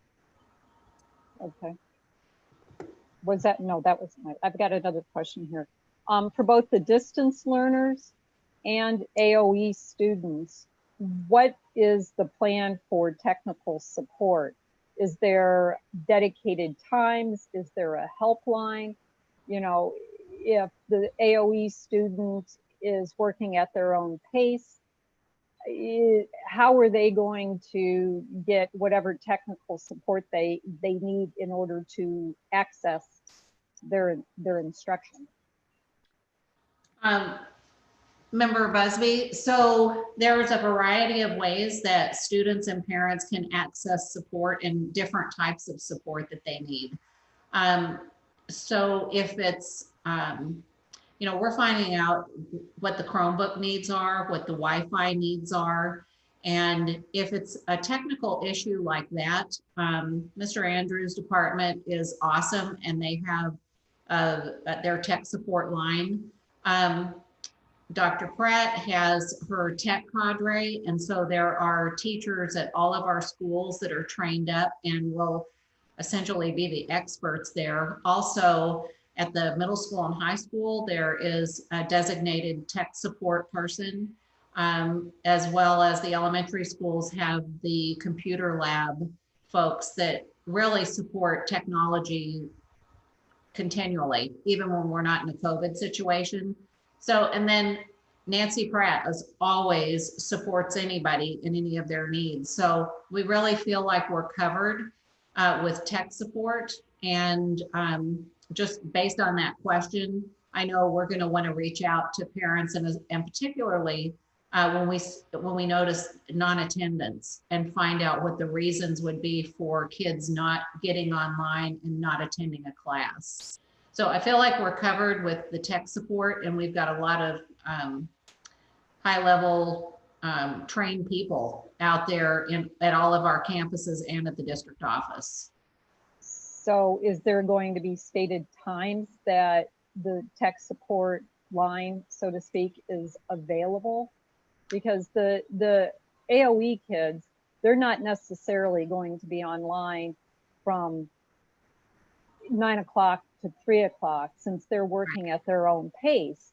So if, whatever the scenario is, if that student isn't online until 4 o'clock and then encounters a problem, is there going to be some way that that student can access or have access to technical support? Dr. Abram, did you want to answer? Sure, Member Busby, yes. So the first recommendation with AOE is to have the student or the stakeholder involved in the learning, whether it's the parent or whatever, contact the teacher. And so the teachers will all be trained through Edmentum and also with Canvas, because in grades 6 through 12, they will also be using the Edmentum courseware through Canvas. And so the initial request can be made for support through the teacher. And so that will be considered part of the teacher's job to help students and families with technology. And then also Edmentum and Canvas are all very responsive to tech support. That's part of the deal that we have with them. So just on our end in working with Edmentum, we've been testing out tech support and sending in requests and checking to see what the response time is. And so we do get a very fast response to things that are on their end that involve tech support. But just going back to what I initially started with is that really just the teacher is the start of the support, and hoping that the teacher can help lead or guide the student or the family to the support that they need in the correct direction, whether it's with the tech cadre who are also willing to help and whatever else resource we have. Okay, thank you. That was my 3, so I don't want to, I have more questions. Beth, do you have more questions? Beth, I think it's you and Janet. I'm done. You need to unmute, Beth. You're muted. Yeah. All right. The executive order. One of the portions of the executive order is in regard to sanitation. And it says, quote, "It waives the requirements to be open during the time a school is closed by the order of Arizona Department of Health Services to sanitize," unquote. Do they mean that if you have to shut down, for example, Black Mountain for 2 days because Mr. Owsley's gone to every classroom and he winds up testing positive for COVID, does that mean that we're not required to tack 2 more days onto the back for Black Mountain? They don't have to remain open 2 more days. Is that contained within the 180? President Hill, governing board members, Member Hatcher, we are hoping to stay within the 180 because by being able to seamlessly move back and forth with distance learning, we could continue the education of that classroom. So we would be meeting our requirements for the 180 days, but it would be distance learning at that point. Okay, okay, so that's how we would handle that.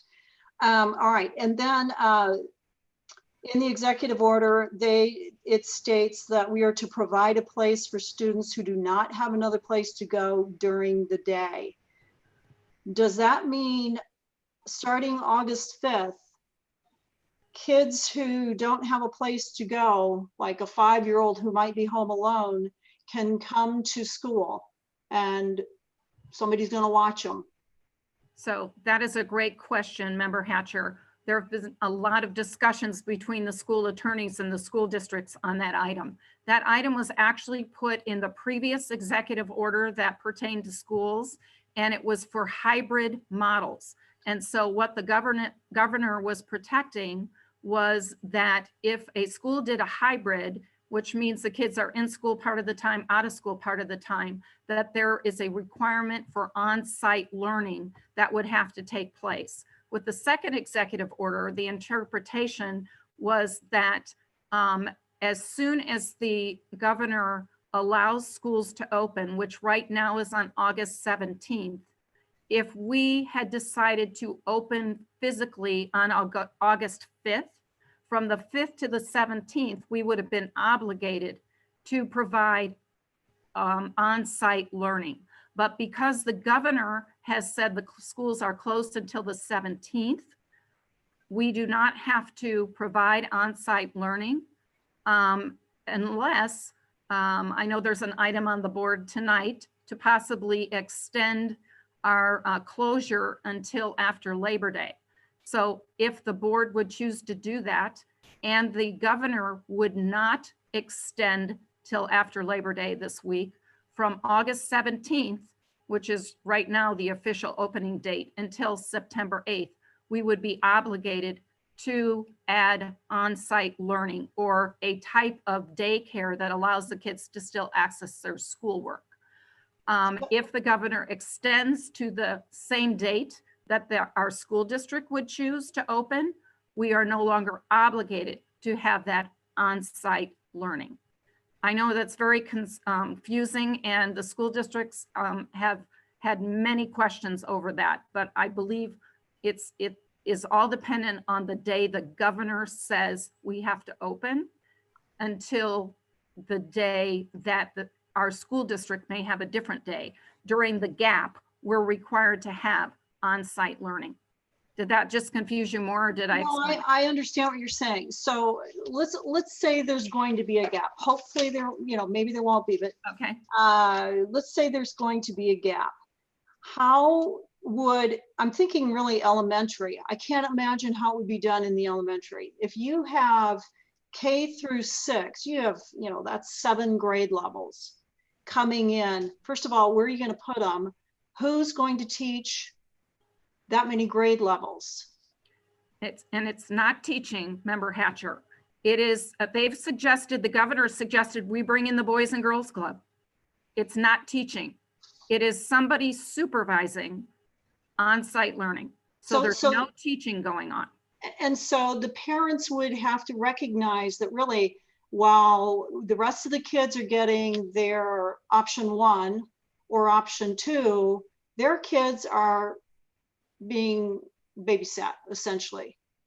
And sort of. So if I can clarify, what we would provide in the day, and our principals are working on options for this. And it could be that we combine a few elementary schools because we don't know how many parents would even ask for this. So first we would have to have numbers. Second, we'd have to look at what grade levels there were. And third, this is a way for us to utilize our classified staff as well, that might be able to come in and supervise perhaps, and I am just throwing these options out there that we've discussed already, there would have to be a way in a computer lab or with Chromebook carts for the students to be able to access their school day with their teachers and their own earbuds. Okay. We would have to provide a lunch. We would have to give them, when it is a recess time, we'd have to give the kids some opportunity to get out and stretch and get some fresh air. But it would be supervised by perhaps most likely classified staff, because they would be getting their learning if they were in the option 1 online in a computer lab or with a Chromebook with their earbuds in during their class time. Does that make sense? Yeah. Okay. Wow. I hope that doesn't come to that. And then my last one is for the executive order. Have we submitted our district learning plan to the ADE? No, we have not, Member Hatcher. We just got it on Thursday. It's 13 pages long and with the tiniest font I've ever seen. And so our teaching and learning department is on top of it. They have the document and they will get it in by the due date. Okay, thank you. Mm-hmm. Any other questions? Yep. Does the enrollment in AOE count toward our 100-day count? 100th day count? Mr. Leedy, do you want to take that one? Let me unmute. Sorry, I don't, I brought this computer home and I realized that it doesn't have a camera on it. So I'm incognito. Yeah. Yes, as far as the enrollment, as long as the students are enrolled in that program, yes, they will be counted for the ADM for the 100th day. But keep in mind, through the funding that the governor has set up for the safety net, we'll get 98% of our prior year funding for this current school year. So, but the short answer is yes, it will count towards our district ADM. Okay, thank you. Another question that I had on here. What's the projected cost for webcams? We don't have any options right now. We looked at one type of webcam that was a swivel cam, which by the way, they're not available. They're all out of stock, but looking at that one was about 110 per webcam. And so if we purchased them for all 275 of our teachers, it was a little over $30,000. And I don't know if, with all that we've had to do today, if Dr. Pratt had any time to look at any others or if Mr. Andrews did. But again, as I mentioned, we had a meeting this morning, and then this was not a day that I required anyone to do much except get ready for this board meeting. I don't know, Dr. Pratt, if you have any additional information at this time. Thank you, Dr. Burdick, President Hill, governing board members. I will say that, yes, it's been a busy day. When we were talking this morning about the webcam situation and the opportunities that it certainly would offer us, I do know that, and Mark Andrews can talk to this if I say it wrong, Mark.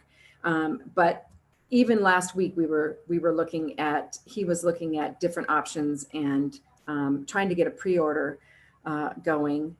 And the availability, like Dr. Burdick just said, I mean, their webcams are back ordered, and all types of webcams are back ordered. And so we're in the process this week, today and tomorrow, with looking at, you know, what our options are through the channels that we can purchase. And so I know Mark has had that on top of mind as well with everything else he's been having to do. And that's something that we will definitely be able to come back and share once we have more information. Okay, so trying to wrap my head around all of this hybrid kind of option to have the webcams, so there's sort of, for lack of a better way of saying it, live streaming the classroom to the at-home distance learner. That's at this point a pie in the sky possibility. Am I right? So Member Busby, I would not call it a pie in the sky possibility. I call it one that we're actively looking into. But as I mentioned, we just started the discussion Thursday. Friday, the district office is closed. We had the weekend and we've continued the discussion today. We have until whenever the governing board decides that we come back for face-to-face classes. Right now, we know it's August 17th. That gives us a month to get information and put this together. Right now, it's not one of the plans on this item that we're discussing, but I wanted to bring forward the fact that we are actively figuring this out. And I do believe it will become an additional flexible option for our families. It is not a hybrid, however. It would be more of a live streaming class. Okay. Was this rejected by the committees previously as an option? Is that why it wasn't looked into sooner, or was it looked into? Member Rich, the committee did not look at webcams and live streaming at home for kids to be at home. Okay. Thank you. Actually, the way the committee worked was off of the 3 or 4 scenarios that were provided in the return to school roadmap from the Arizona Department of Education. And so we use that as a guideline for all of our committee work. The one thing that I might add, we do have some webcams in our computer labs. And so I don't want to speak out of turn here, but I would think that initially we're really looking at what solution can we provide for the high school students that were unable to provide a learning option for them in the AOE. And so, you know, we need to see how many webcams we currently have. And I know that Mr. Andrews was probably last week, he and Dr. Pratt were actually mimicking a class going on, and she was the teacher and he was trying to figure out the webcam. And we were using a Logitech webcam, and it had very high quality, had a mic built into it. So that wasn't part of the committee work. However, we have been looking into that, and Dr. Pratt and Mr. Andrews have been aggressively looking into when we can possibly order these. Thank you.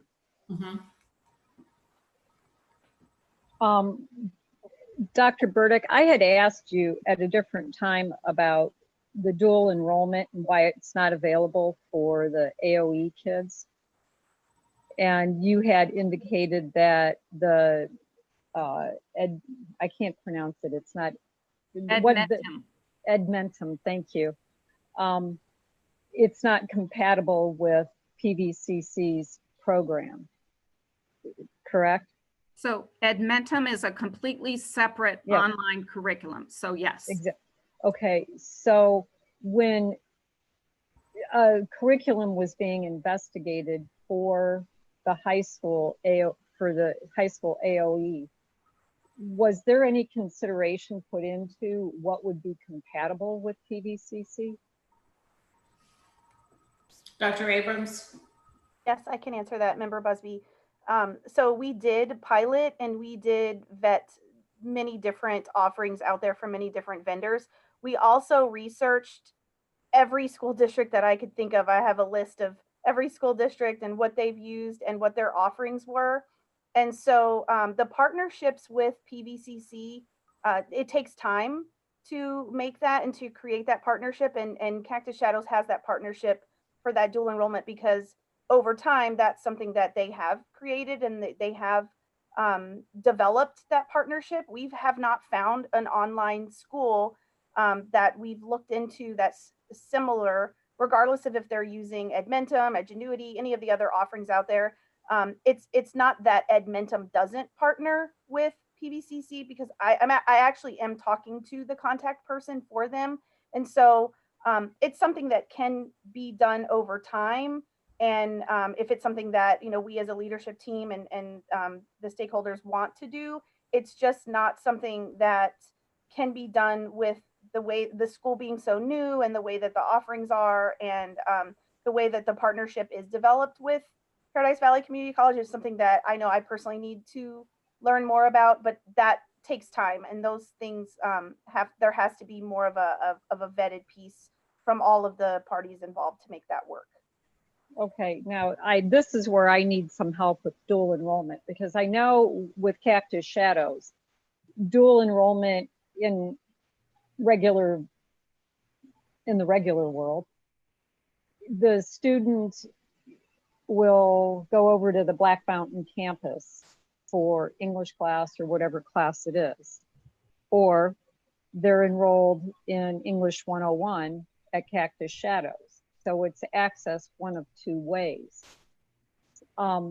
If knowing that the dual enrollment student actually goes over to PVCC to enroll in that English class, I'm not understanding how that piece can't still fit in with this AOE program.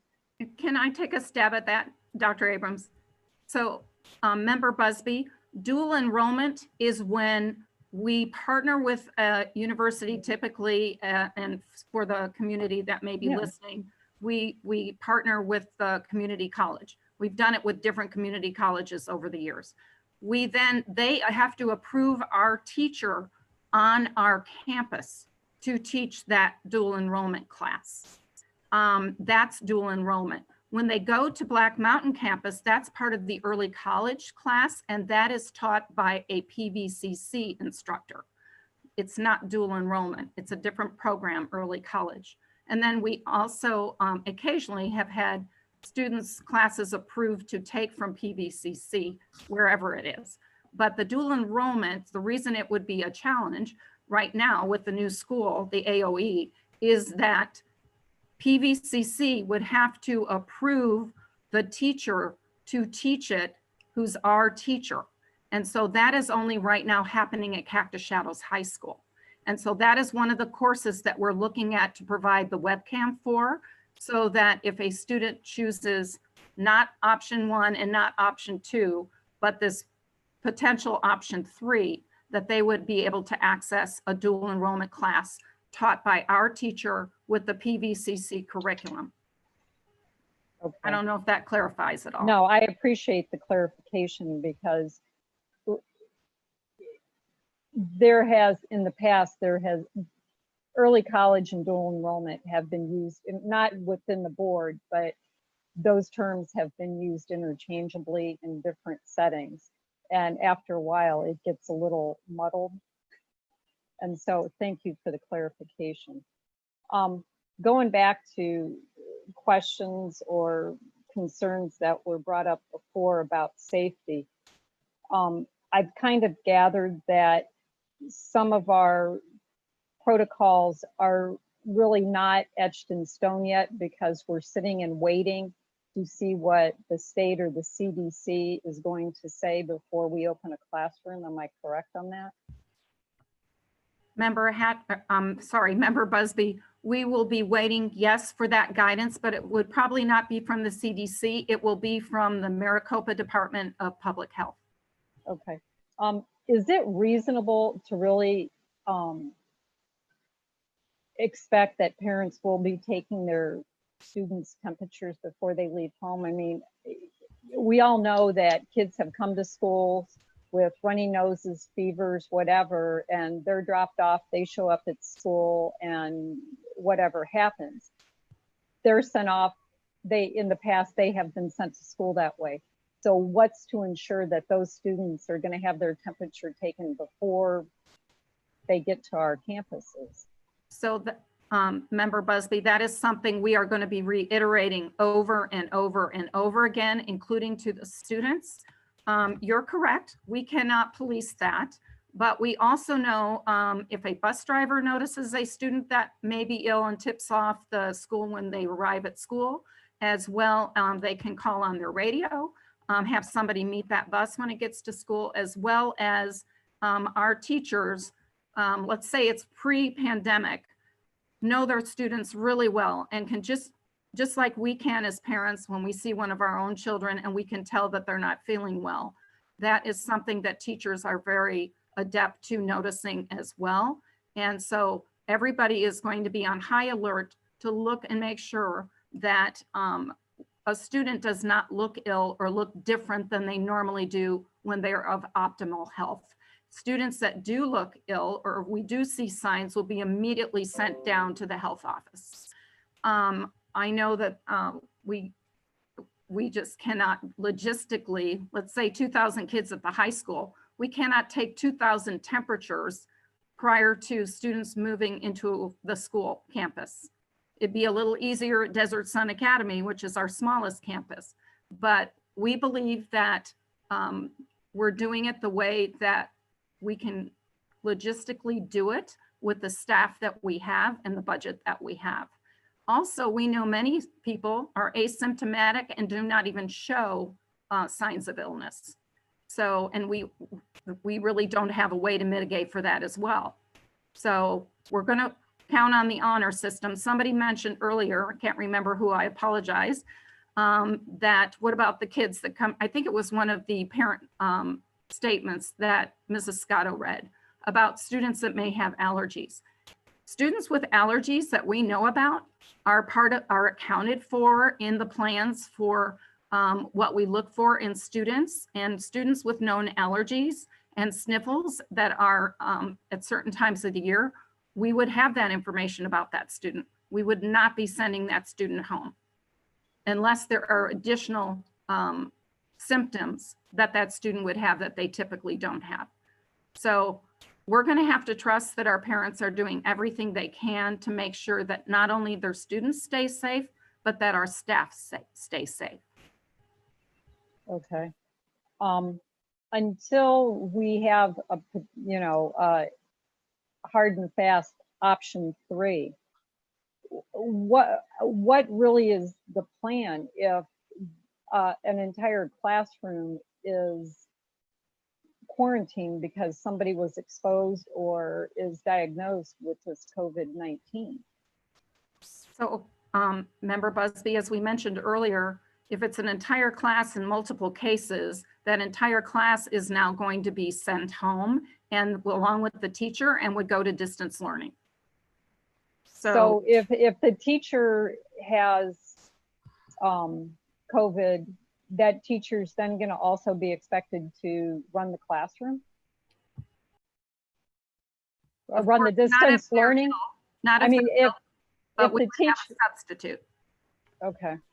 Okay. All right. Do you have any other questions? Well, I have a whole bunch of them, but we're getting into kind of late here. So. I have more also. Well, I'm gonna let you guys ask them because it's important, but we are at the 2-hour mark on a one item. So I'm gonna suggest maybe try to find the ones that haven't been covered yet. I mean, if you feel it's really, really important and we need to ask again, go ahead, but we do need to start trying to wrap this up. How are teachers being selected either for the in-classroom / distance learning and AOE? Is it voluntary or is there some other criteria? Member Busby, we have put out a survey, a couple of questions to the teachers to ask about their interest and look at if they want to return to the option 1 or option 2. And so we'll do the best based on which teachers, of course, if we have elementary students in the AOE, we need to have elementary teachers and middle school and so on. And then I know Caroline Lynch has looked at our transfer policy. So we will look at requests, look at our needs, and then make our decisions and then communicate with staff. Okay. Can I just ask one more question on before we get off this topic then? Go ahead. Okay, the webcams.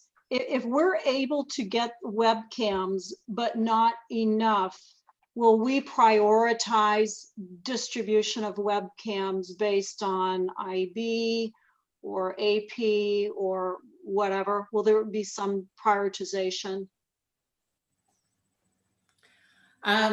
Member Hatcher, unless Dr. Burdick has an answer, I kind of threw that out there. We're at the beginning stages of this, and so I would hate to commit to that's specifically what we're going to do. I know that we have a high level of need with some of these classes at the high school that our AOE cannot at the current moment offer. And so I know we're going to be looking at that, and then just also other needs like we talked about earlier, like with immersion and so special needs students and things like that. So I think we look at different areas and see, first off, we need to see how many webcams we currently have that are available, because we have quite a few. And so, but I hate to commit here right now when we don't have that plan built out. Understood. Thank you. Also, Member Hatcher, one thing we talked a little bit about this morning in our meeting was, in multiple meetings, was the possibility of could we even use a Chromebook, and which also has a speaker in it. And that may be a Band-Aid until we can actually purchase enough webcams or the Logitech cameras with the speakers. So we're talking about different options as well. That might be possibilities until we get the equipment that we need. We're being as flexible and as creative as we can. Well, and I know that also, Member Hatcher, that Dr. Pratt and Mr. Andrews have even looked at some iPads that would have that capability that could be on a stand until we can get everything that we need. So we're looking at all possibilities for that.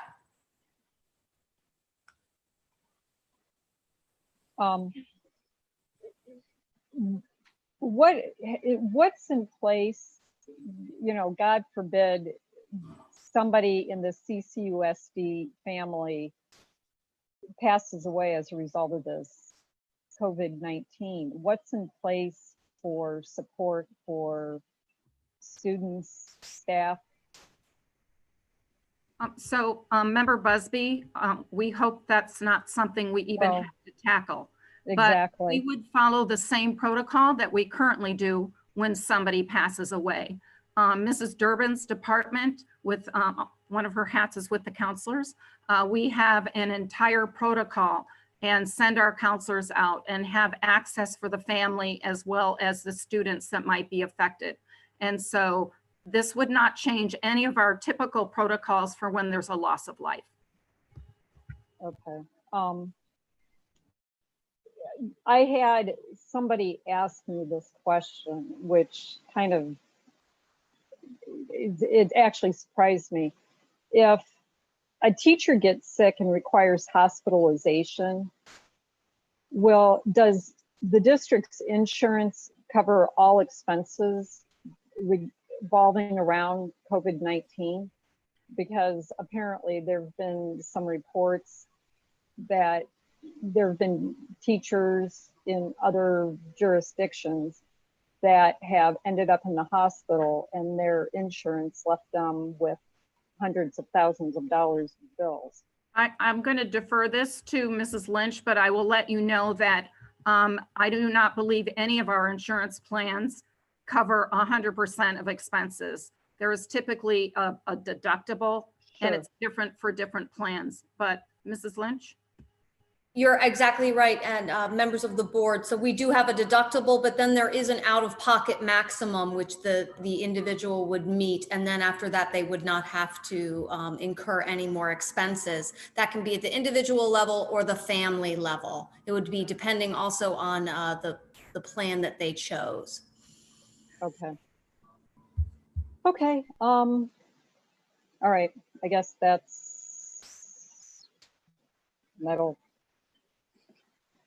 do it for now, I guess. Okay.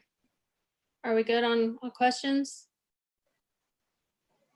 I think before we vote, the last thing I want to say is, especially because I know we have a lot of people watching, that not only, I know the board has taken this very seriously. I know everyone at the district level, at the school level has taken this very seriously. None of this is ideal. The ideal situation is this never happened and we never had to even talk about this, and I had no idea what this was.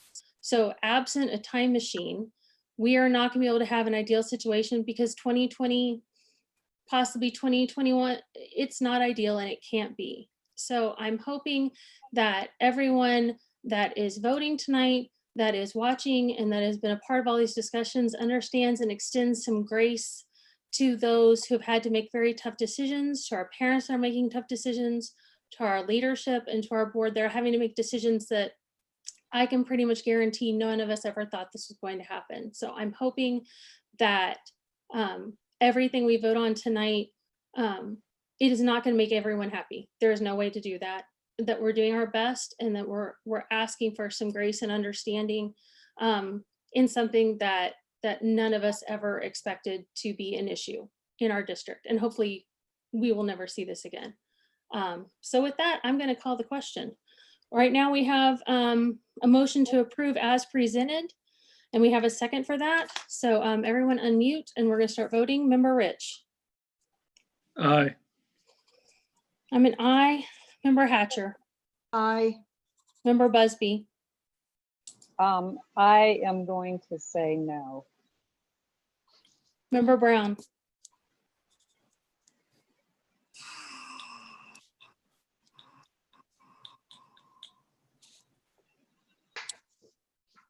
I will abstain at this time. Okay.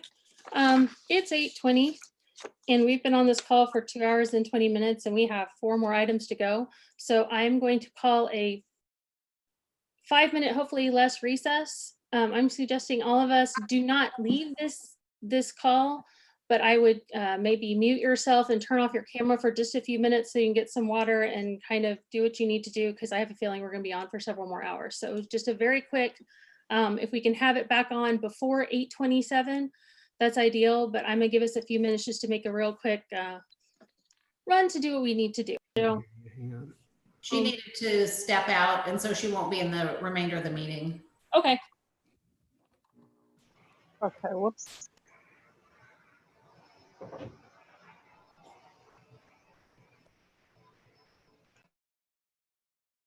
Okay, so is our board, I think we're all back. Let me see. I don't see, okay, Jim's back. Scott, okay, looks like everyone is back on. All right. Item 4.2, recommendation to approve Cave Creek Academy of Excellence CCAOE online learning option. Ms. Scotto, do we have a public comment on that? We have one public comment, President Hill. This is from Kara Zick of Anthem, Arizona. Thank you for listening. Please delay the opening of face-to-face schooling for the first quarter, delaying open to present a more thorough plan while also allowing for the hopeful decrease in COVID. The option between face-to-face learning and online school presented by CCUSD, and her comment cut off, I apologize. There's no way to follow CDC guidelines when reopening face-to-face. The online program offered does not include instructor or peer interaction. There is a template for homeschooling. It's discriminatory towards any family seeking to do this. The community spread of COVID-19. Every student deserves an instructor and time.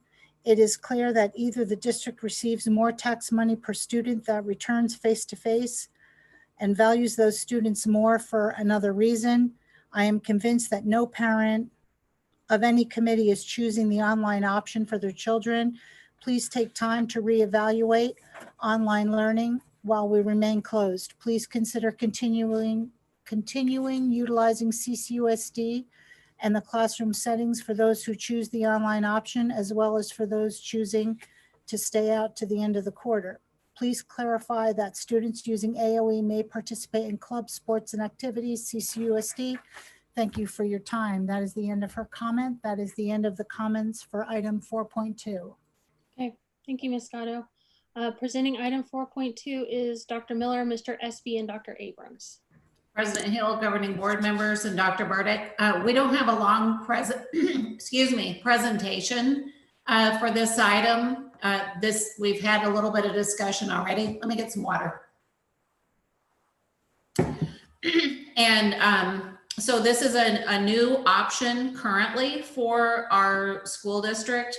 And this is school number 8 in CCUSD. So a little background is that, and I think we heard it earlier, but I'll go ahead and reiterate. When students enroll in the AOE, they are withdrawing from their school, and then they will enroll in the online school. And much as any other online school. And so one thing I've said is it's a little bit like a Primavera, and a lot of us have heard of Primavera or other online options. It is brand new. We just began preparing for this at the end when we had the closure. However, we had been planning on writing the application and getting the school up and running for students when we don't have COVID. This is not a school that, or any online school, as I mentioned before, you can't replace a teacher with a computer, and we want our students to be face-to-face. But this is one option that we are able to provide, and we have purchased Edmentum as the support and curriculum for this school. I just wanted to say too, when we were looking at Edmentum, we were looking at purchasing Edmentum for our high school prior to even talking about the online school. We feel that it's a high quality product. And so this CCUSD's newly fully online learning school has been called the Cave Creek Academy of Excellence, and it will be the 8th school with its own CTDS number, and it will begin on August 5th, 2020 for the 2020-21 school year. And so I know many of you may have questions, so I'll just go ahead and make the recommendation. Administration would recommend that the governing board approve CCUSD's new fully online learning school, the Cave Creek Academy of Excellence, as presented. So moved. Second, Rich. Discussion and questions. I'm gonna ask for the same thing. If we have, I'm hoping we had a lot of questions answered in the first round, but let's keep them to 3 at a time and do some rotating around the 5 of us. Do we have any questions on, this is specifically about the online school. Can we ask questions about the programs themselves? Or just? I think that falls, it's just as long as it has to do with the school itself, yeah. Okay. Yeah, I've got some questions. I don't have nearly as many questions as I did last time on these programs. So can I start with Listos? For Spanish immersion grades 3 and 4. Oh, wait, hold on, Beth. Member Hatcher, this is not that item. That's item 4.3. 4.3. This item is simply to approve the AOE that Dr. Miller introduced in the previous item. I have Zippo then. I'll be quiet. Thank you.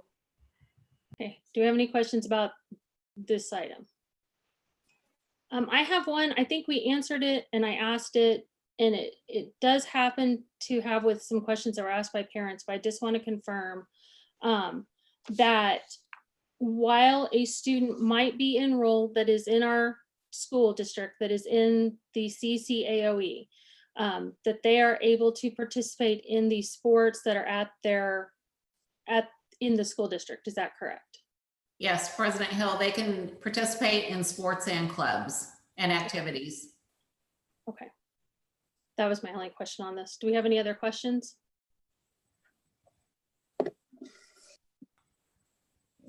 Okay.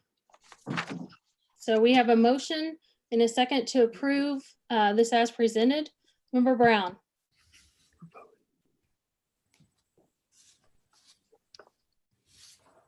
Yes. Member Busby. Aye. Member Hatcher. Aye.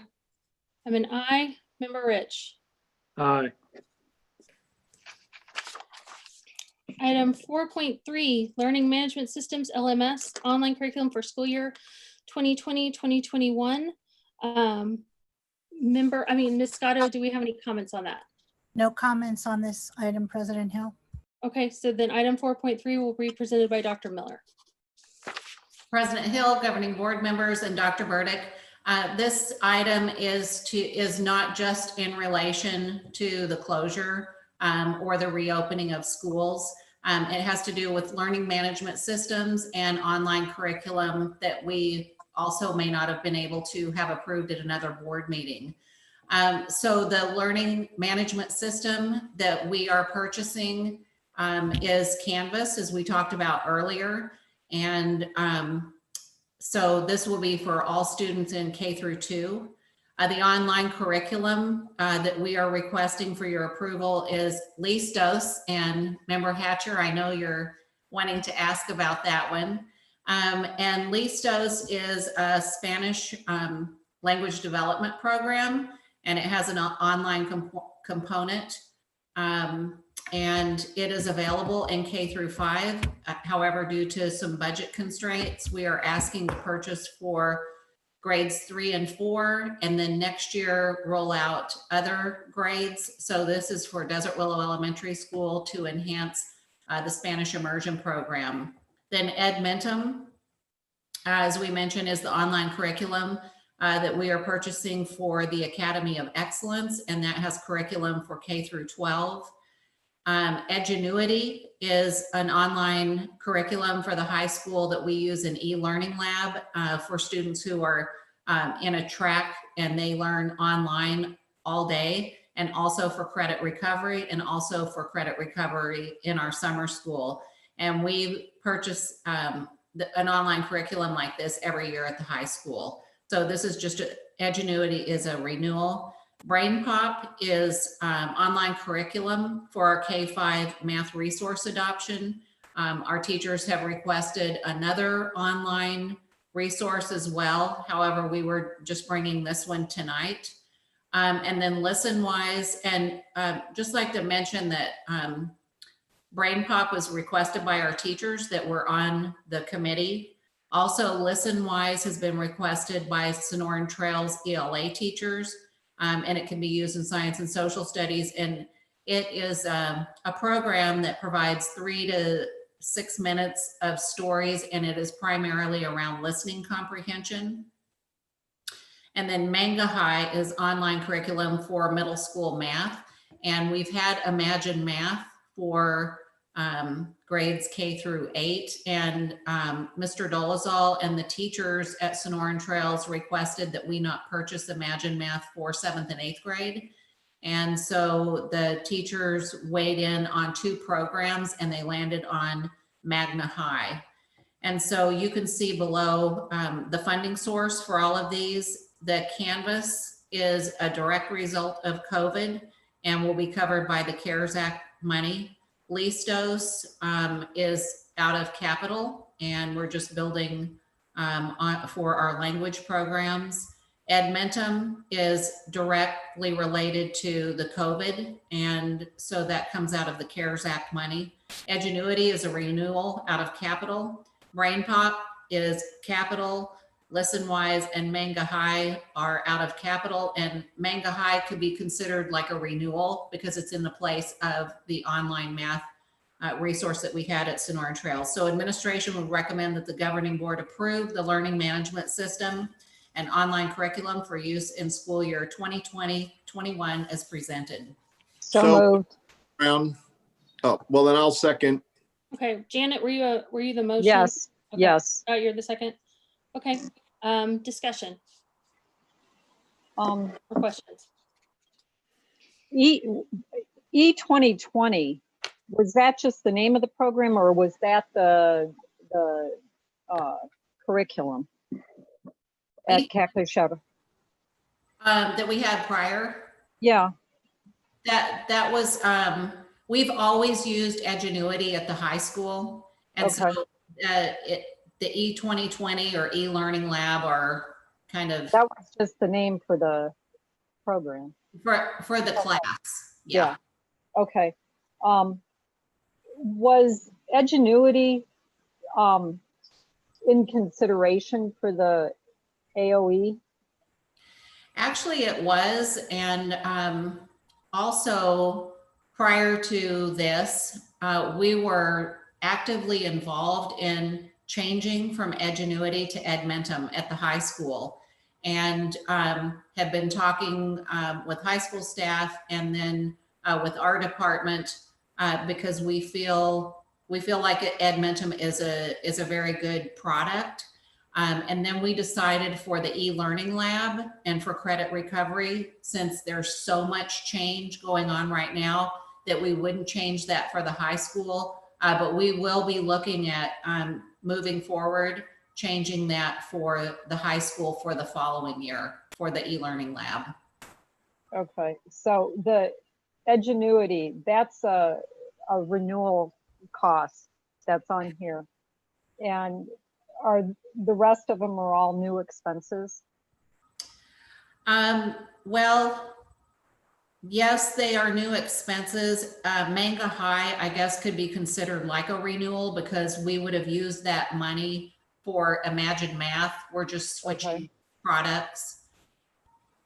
But 200,000 of that is directly related to COVID and what we're doing to help this situation. Okay. Okay. Beth, do you have your question? Yeah, you answered my Listo question, so I don't need to bring that up. But on the Edmentum, I went into all these programs as best I could to look at them, and I noticed a variety of resources to include Study Island, courseware, Ed Options Academy, assessments, and more. And it looks like we are purchasing Calvert for K through 5 and courseware for 6 through 12. Is that right? Yes. Okay. Will the kids have access to Study Island also, or is that a separate purchase then within the program? And also, will we use the assessment piece in those programs? Or is the assessment coming through Canvas? So Member Hatcher, Canvas is kind of just a shell to house everything in. These for Edmentum, this is different than this particular purchase for Edgenuity. Edgenuity in this situation is a site license, so everybody has access to it. Edmentum can also be purchased as a site license. However, in this situation, since kids will be in it potentially all year long, it's sold as individual seats. So I don't know if that answers. So to answer your Study Island question, all students in K-5 will not have access to Study Island in Edmentum. Only the students who are, actually the students that are in K-5 have access to Calvert. Right, yeah, okay. So but schools, you know, in many situations, schools have purchased Study Island on their own. And I think we still had 2 schools where their PTOs were paying for it. And if you go way back, you probably remember Plato, and that I think Edmentum bought that out. And so Study Island we've had for a long time. The other piece I wanted to add about Edmentum is the support and the professional development. is outstanding. And we just feel like their response, their product, everything is outstanding. And again, just didn't want to change at the high school because of there's so much change that teachers are going through. We wanted to leave that alone for this year. In the Edgenuity, I saw an AP placement section. And it made me wonder if our kids would have access to those classes. Actually, Member Hatcher, the AP teachers have access to Edgenuity, and they can utilize videos and things like that because of the site license, but they wouldn't put a student in a track for AP. Okay.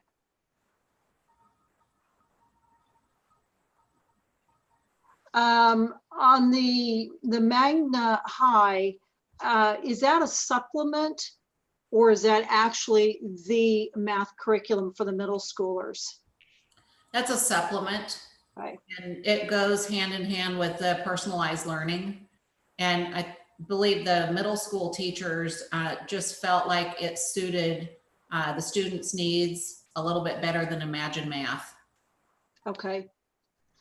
And then just commenting on the listing one, when I went into that, you could do little samples.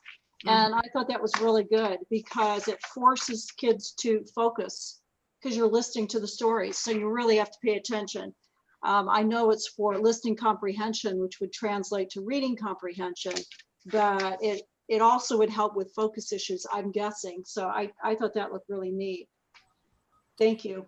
Yes, and another benefit of that is if students listen to particular stories, Mr. Dolezal has schooled me up on this, and if you listen to particular stories, say in 7th grade, if a teacher was to have to use something from 7th grade, say in 8th grade for a student that needed that, the stories continually change. They're updated all the time, so the students aren't going to get the same information even if we had to level up or down with students.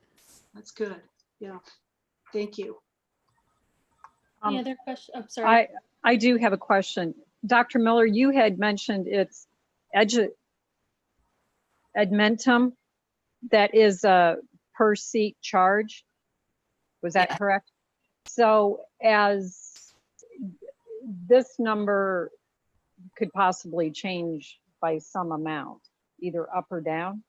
Or is it at the beginning of the year, we just have to pay this and if the enrollment goes down? Yes, it could go up or down. This purchase is actually for 500 seats and we have 364 students that are signed up for the Arizona online program. And so, yes, it could potentially go up. When we talked to the company about that, they said if it goes up a little bit, they're going to give us some grace on that. So, but yes, you're exactly right. It could potentially go up. And if we don't use all of the 500 seats, they will carry forward to the next year. So we'll still have the ability to use them. Well, that's good. Roughly, how much is it per seat? So just to be honest with everything, all of the K-5 providers, the vendors, they kind of have school districts right now because generally speaking, school districts aren't purchasing K-5. And so this is about $450 a seat for students in K-5 and 6 through 12, it's about $70 a seat. Wow.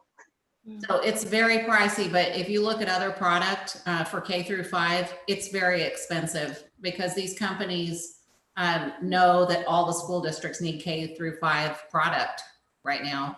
Well, it's supply and demand. That's right. It's just, it's amazing the big difference in the price. K to 5 is $450 and the other one's only $70. Yes. So, okay. Thank you. Any other questions or comments on this item? Okay, we have a motion to approve as presented. Member Rich? Oh, make sure you guys unmute. Member Rich? Aye. I'm an aye. Member Hatcher? Aye. Member Busby? Aye. Member Brown. Aye. Okay, it's 8:49. I know we are not going to be done with this meeting before 9. So before we continue on with item 4.4, I need to ask for a motion and a second to approve to continue this meeting past 9 o'clock per our board guidelines. I'll make the motion to extend to whenever. I'll second that. Okay, all in favor, Member Brown, Aye. Mosby, Aye. Hatcher, Aye. I'm an aye. Rich? Aye. Okay. Item 4.4, recommendation to postpone CCUSD's reopening date to the 2020-2021 school year. Ms. Scotto, we have comments, I assume. President Hill, Mhm. we have 29 comments to read, and I Okay. know it sounded like Ms. Scotto was losing her voice in the first item, so I have strong-armed her to give me half of the items so that I will read the first half and then she can read the second half. Okay, and just make sure this is with 29, we're all gonna wanna mute. So, okay. All Thank right. So the first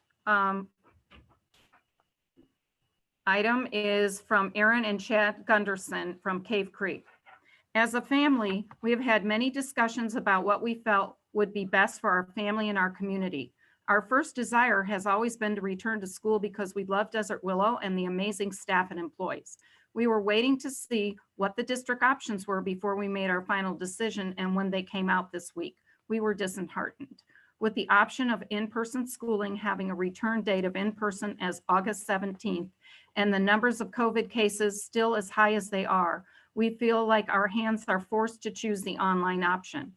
This would not be our first choice, but we cannot put the teachers and staff we love and care about in harm's way above an education with an online option that is equally accredited.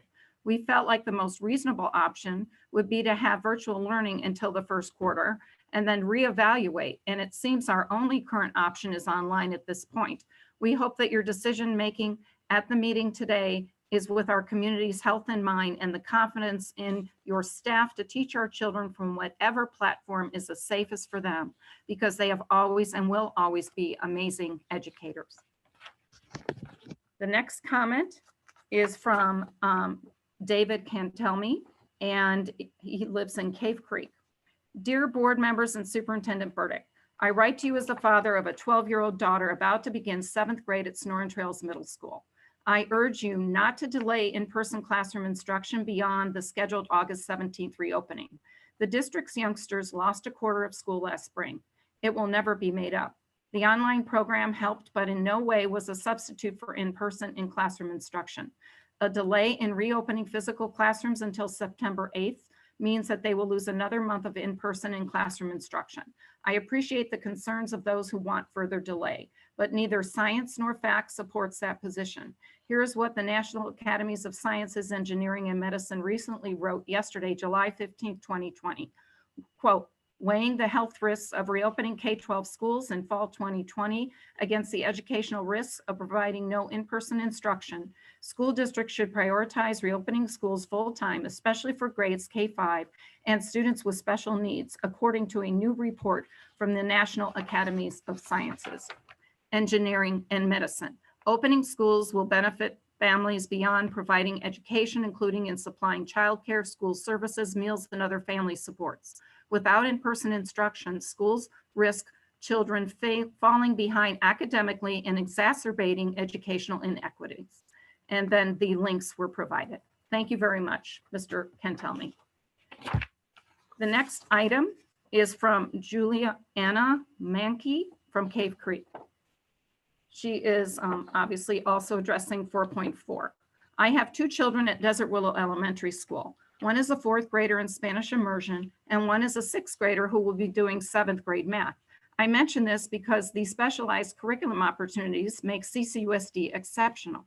My primary request is that the elementary schools and CCUSD delay in-person schooling until Q2, and everyone start the same distance learning curriculum online on time on August 5th instead of the 2 current options.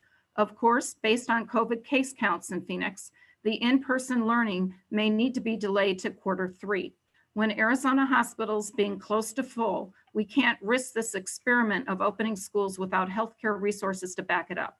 Right now, you are asking parents to choose between two widely unknown options, but really you're asking us if we're okay with trying in-person schooling. The answer is no, not yet. Our daily case counts are too high. Please wait until we can safely send the majority of our students and staff safely back to school. At that point, there will still be parents that will not be comfortable, and you can offer a OE if they haven't already started their own homeschooling curriculum. I would also like to add that having two different curriculums and a variety of homeschooling, the already small district will be fragmented. It will take the better part of a year, similar to kindergarten, to get all students in each grade back on track. AOE needs to be a last option because it lacks teacher interaction and Spanish immersion and advanced math. Thank you for your consideration. I recognize the mammoth task ahead of you. Next is from Nikki Harrington of Cave Creek. She had an earlier item, but put two items on one form, so we are trying to honor her request to speak on both items. For item 4.4, concern. The August 17th, 2020 on-campus start date is too soon to start back into the physical classroom. COVID cases are on the highest they have been in Arizona, and people are not wearing masks. You as a board are not even meeting in person due to COVID and risk. Situation. All classrooms are too small for physical distancing. Kids will not wear masks full time, no matter what age. Classrooms have weak ventilation and no sinks for washing hands. Teachers are most at risk when the most contact opportunities per day. Give parents more time to help with solutions on both sides, supporting education and also figuring out options for their children. Request, please move on-campus start date to minimum at the end of first quarter, October 2020, but preferably to the end of the first semester, December 2020, and reevaluate then. Next is from Nikki Harrington from Cave Creek. In-person start date. I have two daughters attending Cactus Shadows High School this year. My oldest is in her last year with the IB program. She feels she will not succeed unless she's doing face-to-face learning.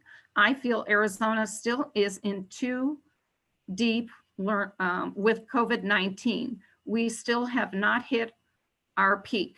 If we send our children back too soon, we will be risking their health along with their teachers. We were planning on having our freshman daughter do the online learning, but after doing research, I am not sure it's a very good option. I understand this is a difficult situation, but I am pleading with you to push back the reopening dates. Thank you for your consideration. Next is from Jessica Fitzwater from Cave Creek. As a mother of a SPED child, I'm against the postponement of face-to-face reopening. My child does not thrive in the online environment and deserves to have his IEP needs met. His class sizes are very small, with only 5 to 6 students, and I feel at ease sending him back. He needs face-to-face speech therapy, OT therapy, and his peers to learn from. He has already suffered, and his opportunity to learn was taken away with the first round of closures. He is only 3.5 and at his prime time to catch up to his peers, to grow his skills and to learn to communicate. CCUSD 9.3 states in their developmental school webpage, preschool is an important step in your child's learning process and overall development. Every child is different and treated as a valued individual, but our special needs children are not being given the opportunity to learn like the rest. This is unacceptable. As a parent, I do not make this choice lightly. I have considered his and I apologize, there are words cut off, and health. He deserves the same chance to learn as his peers. He deserves his services provided in an effective way. There are protocols the CDC has suggested to keep everyone that can be followed in a small class of students, who not to mention only attend 2 hours a day, 4 days a week. Furthermore, according to ESSA, Every Student Succeeds Act, which includes our special education students like my son, students receive IEPs with binding document detailing the student's annual learning goals, as well as the special service supports the school will provide to help him meet his goals. Without reopening schools, it will be minimized to help meet online classes and holding him back from his true potential. He would not be given every support he deserves and needs to succeed. Just as parents, I'm going to suppose the word would look at the stay-at-home online only option. My son should have the choice to go back to school, the services and supports he needs to succeed like the rest of his peers. Postponing the services affects my son negatively. 4 more weeks of missed face-to-face class may not seem like a lot, but it is to my special ed child. It is only fair he gets the same chance to excel like the rest of his peers. Withholding his option is discriminatory at best. I urge you to consider children like him before deciding to postpone the start date once again. And again, I apologize to Ms. Fitzwater. The items were cut off on the form. So I tried to guess at what the words were that I couldn't see. Next is from Chris Fitzwater, also from Cave Creek. America is about freedom and choice, but since this pandemic began, we have put perceived safety over both. We locked down, stayed home, and listened to the experts to ensure our children and loved ones were safe. Now that we have more data, we can see the experts were dead wrong and even outright lied to the public. Remember when they said masks didn't work and were only for doctors and nurses? They were lying, so you wouldn't go buy masks doctors needed. But now they say they're telling the truth and masks are required to go everywhere and anywhere and everywhere. We have been treated like children and I have had enough.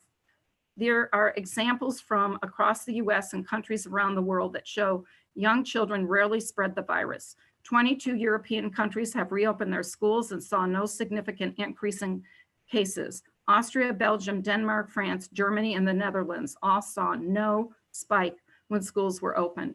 Contact tracing studies in China, Iceland, Britain, and the Netherlands failed to find a single case of child to adult infection. Dr. Joshua Sharfstein of Johns Hopkins said, quote, "There is converging evidence that the coronavirus doesn't transmit among children like the flu and is a lower risk," unquote. I won't get into the recent news of private testing labs reporting 100% positive results when the actual rate was closer to 10%, or how a positive result could come from another coronavirus like the common cold. But still the experts think they know better, so our family must continue to suffer. This all comes down to the fatal idea that central planners have enough knowledge that they can tell over 300 million people what they can do. These decisions should not be up to any group of people, but to the individuals themselves. This is what America was founded on. Each individual parent should have the choice to either keep their kids home for virtual learning or send them to school for in-person classes. I urge you not only to make this decision for the children in CCUSD 93, but to also set an example for the rest of the state that freedom is more important than perceived safety. Those who would give up liberties for safety deserve neither and will lose both. Benjamin Franklin. Reopen the schools on time. Next is from Jan Steinley, and she is in Cave Creek. I urge you to reopen schools without delay.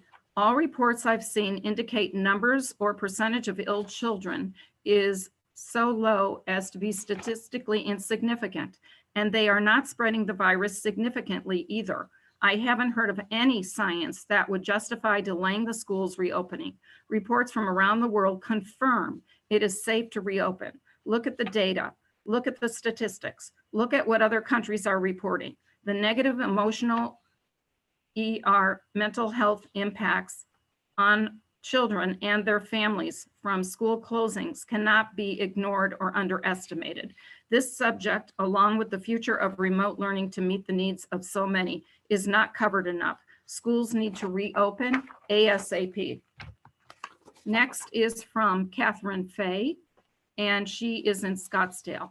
Dear Dr. Burdick and Governing Board, I am pleading with you not to approve postponing in-person classroom any longer.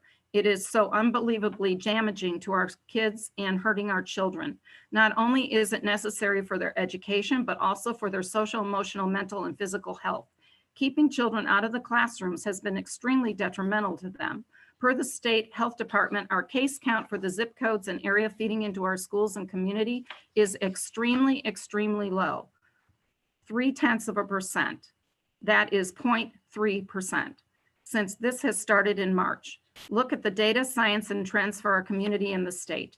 There is no reason for us to keep moving the date. When I told my daughter that the school board may want to push the in-person learning again, she yelled out, "What? No, no, no." Then my son looked up at me with tears in his eyes and said, "Mom, I hate this. Doesn't anybody understand what this is doing to us kids?" I replied back, "Nobody. I don't think they realize. I sure hope they listen." If unfortunately the board does choose to postpone, then we will at least need the district fields and facilities open for community sports and athletics. Our kids require it. At Ducey's press conference last Thursday, Dr. Chris said she'd seen the detriment done to our kids, and they showed state numbers flattening out and going down in some cases. This is good news for us. Please do the right thing for our most vulnerable, the children. No more postponement of in-person classroom learning, and let fields and facilities be open for the sake of our Cave Creek children. Thank you. Next, from Christina Scott of Scottsdale. As a parent of a 3rd and 8th grader, I feel strongly that schools should begin on August 5th online, with in-person schools starting August 17th after the executive order ends. My 3rd grader normally receives special education resources daily and is on an IEP. Online school does not work for kids in special education. He is unable to do the online work independently, and while I do my best to work with him, I am not a teacher and can only do so much. I am also trying to run my small business side by side with him as he works. This is challenging. He fell behind so much during 4th quarter online learning as he received no services. In addition, he has displayed substantial anxiety and stress from the abrupt ending to his year, isolation from friends, and lack of school community. The virus is not likely to disappear anytime soon. People are shopping, traveling, visiting with friends, and playing sports with their teams. There is no reason that school cannot occur with social distance and masks. Teachers are the most essential workers as they educate and mentor our children. Please consider that there are some students who have different circumstances and needs who will be negatively impacted by a decision to extend online learning beyond August 17th, 2020. Thank you. This is from Michelle Williams from Cave Creek. It is the responsibility of Cave Creek Unified School District to provide educational instruction to students based on the information shared on the CCUSD website and direct communication with Dr. Burdick. It has been made clear that CCUSD is not offering any options besides all online and all in person. Furthermore, there is no hard date set for in-person instruction to begin, but rather only efforts to bump the in-person date out further. Based upon evidence of learning, it is well proven that some students, in fact, most cannot learn in an online format. These students who require in-person instruction are only offered one option from CCUSD with apparently the same class sizes. CCUSD has indicated that they're unwilling to offer a mixed or hybrid style of learning that so many other districts are offering. This is not acceptable. Offering this style of learning does not require additional staff or additional training. Class sizes are 30, would be at most 15 with this model, supporting both teachers and students' safety and best interest. Other districts have achieved this model without hiring additional staff. For example, students 1 to 15 attend the class in person Mondays and Wednesdays and have assigned homework, projects, and study to complete Tuesdays and Thursdays. Students 16 to 30 attend the same class Tuesdays and Thursdays and have assigned homework, projects, and study to complete Mondays and Wednesdays. If 100% in-person instruction requires 5 lesson plans per week, this hybrid model requires the same amount of lesson plans. Therefore, there's no need for additional staff or money dedicated to accomplish this. It only requires a district and teachers willing to be creative and offer these options. Teachers are begging for this type of model to make class sizes smaller. This, along with teachers equipped with masks, face shields, all donated by parents, hand washing, and low precedence of adolescent COVID cases, will make school an extremely safe place to be. Furthermore, CCUSD offered and held summer camps with a relative class size all summer. So it is logical to believe that threshold in size is safe. The bottom line is that CCUSD not offering in-person instruction in a safe format is discriminatory to students who require, not want, in-person instruction to learn. The CCUSD Governing Board of Beliefs states that every student will have the opportunity to learn in a safe environment. I respectfully request that you implement a flexible schedule hybrid model of education for in-person instruction. Please do what is right for the students who can only learn in person. Thank you. Next is from Vincent Carlson of Scottsdale. At this time, there has been little information other than when it is safe, we will open our schools. What makes this even more of a concern is the online school is not fully accredited and is a one-size-fits-all for each grade of elementary students, making the choice for many families, forcing them to attend the mixed environment or lose the ability to graduate with a diploma that colleges will accept.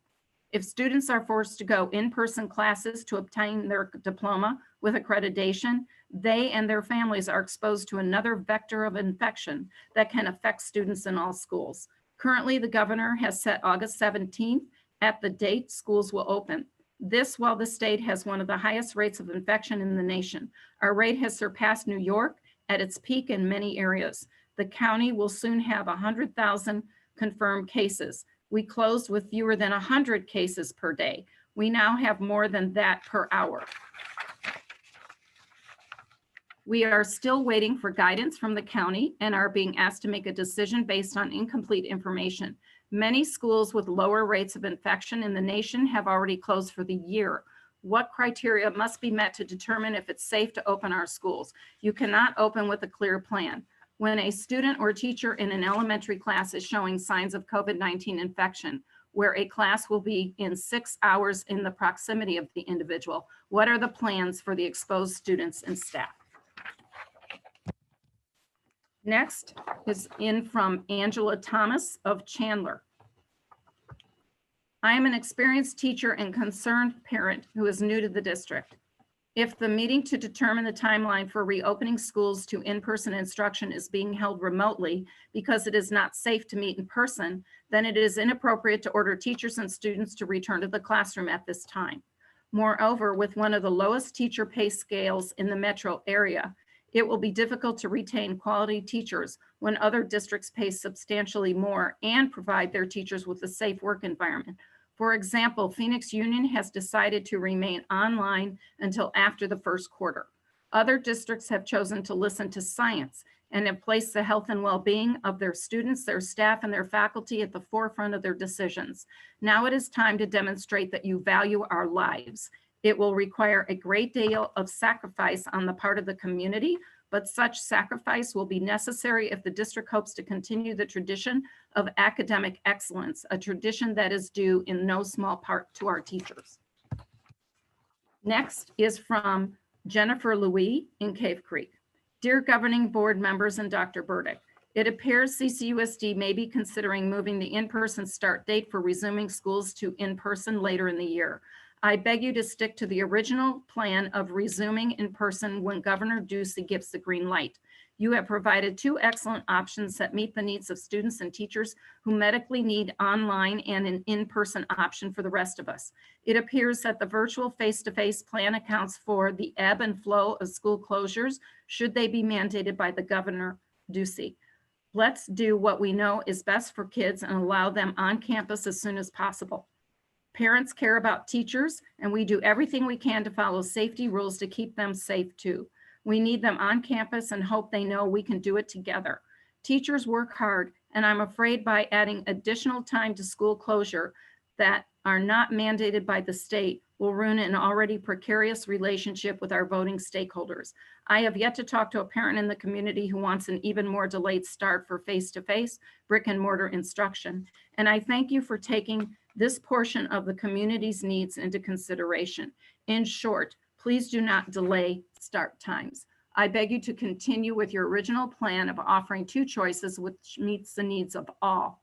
I look forward to sending my son back to school on August 17th. Jen Louis, Cactus Shadows parent.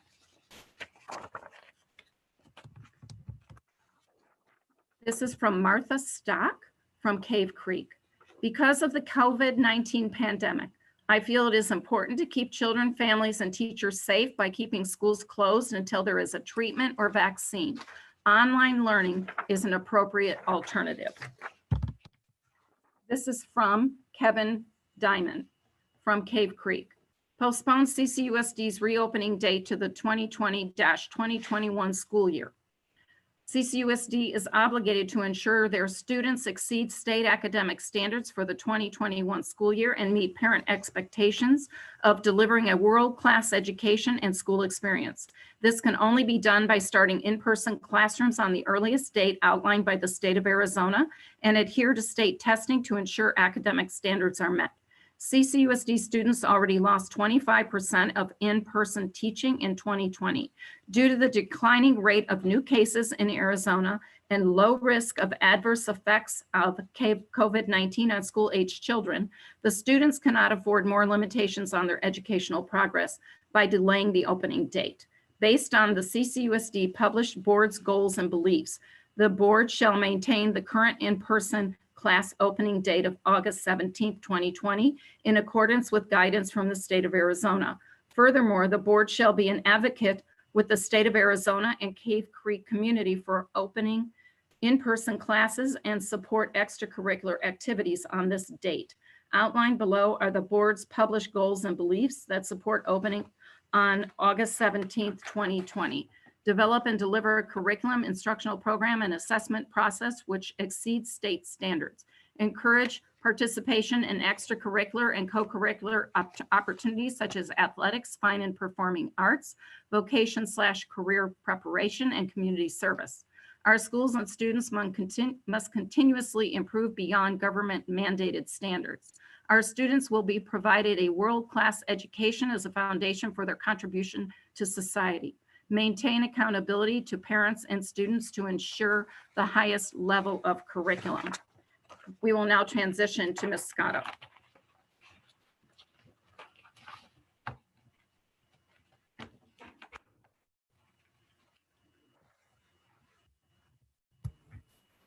The next comment is from Tammy and Aaron Stiefel from Cave Creek. For the kids wanting to return face-to-face, what curriculum will they follow and who will teach those classes? Will there be live online classroom teaching for core subjects during distance learning? What is the difference in curriculum with Academy of Excellence and the curriculum for distance learning until allowed to go back face-to-face? For distance learning students, will there be laptops provided for families for the duration? We have an incoming freshman at Cactus Shadows. What is the status of teachers there? We understand there has been a teacher shortage at Cactus Shadows High School. Who is going to be teaching these students? For all online learning, teachers should be in their classroom teaching live. Other school districts are doing it and we should be too. I believe these kids need to go back to school. There is so much more just learning. These kids need to be socialized and need to have a purpose in their day. Online does not provide that for them. For future board meetings, it would be nice to see questions come in live for the board to have full transparency to us taxpayers.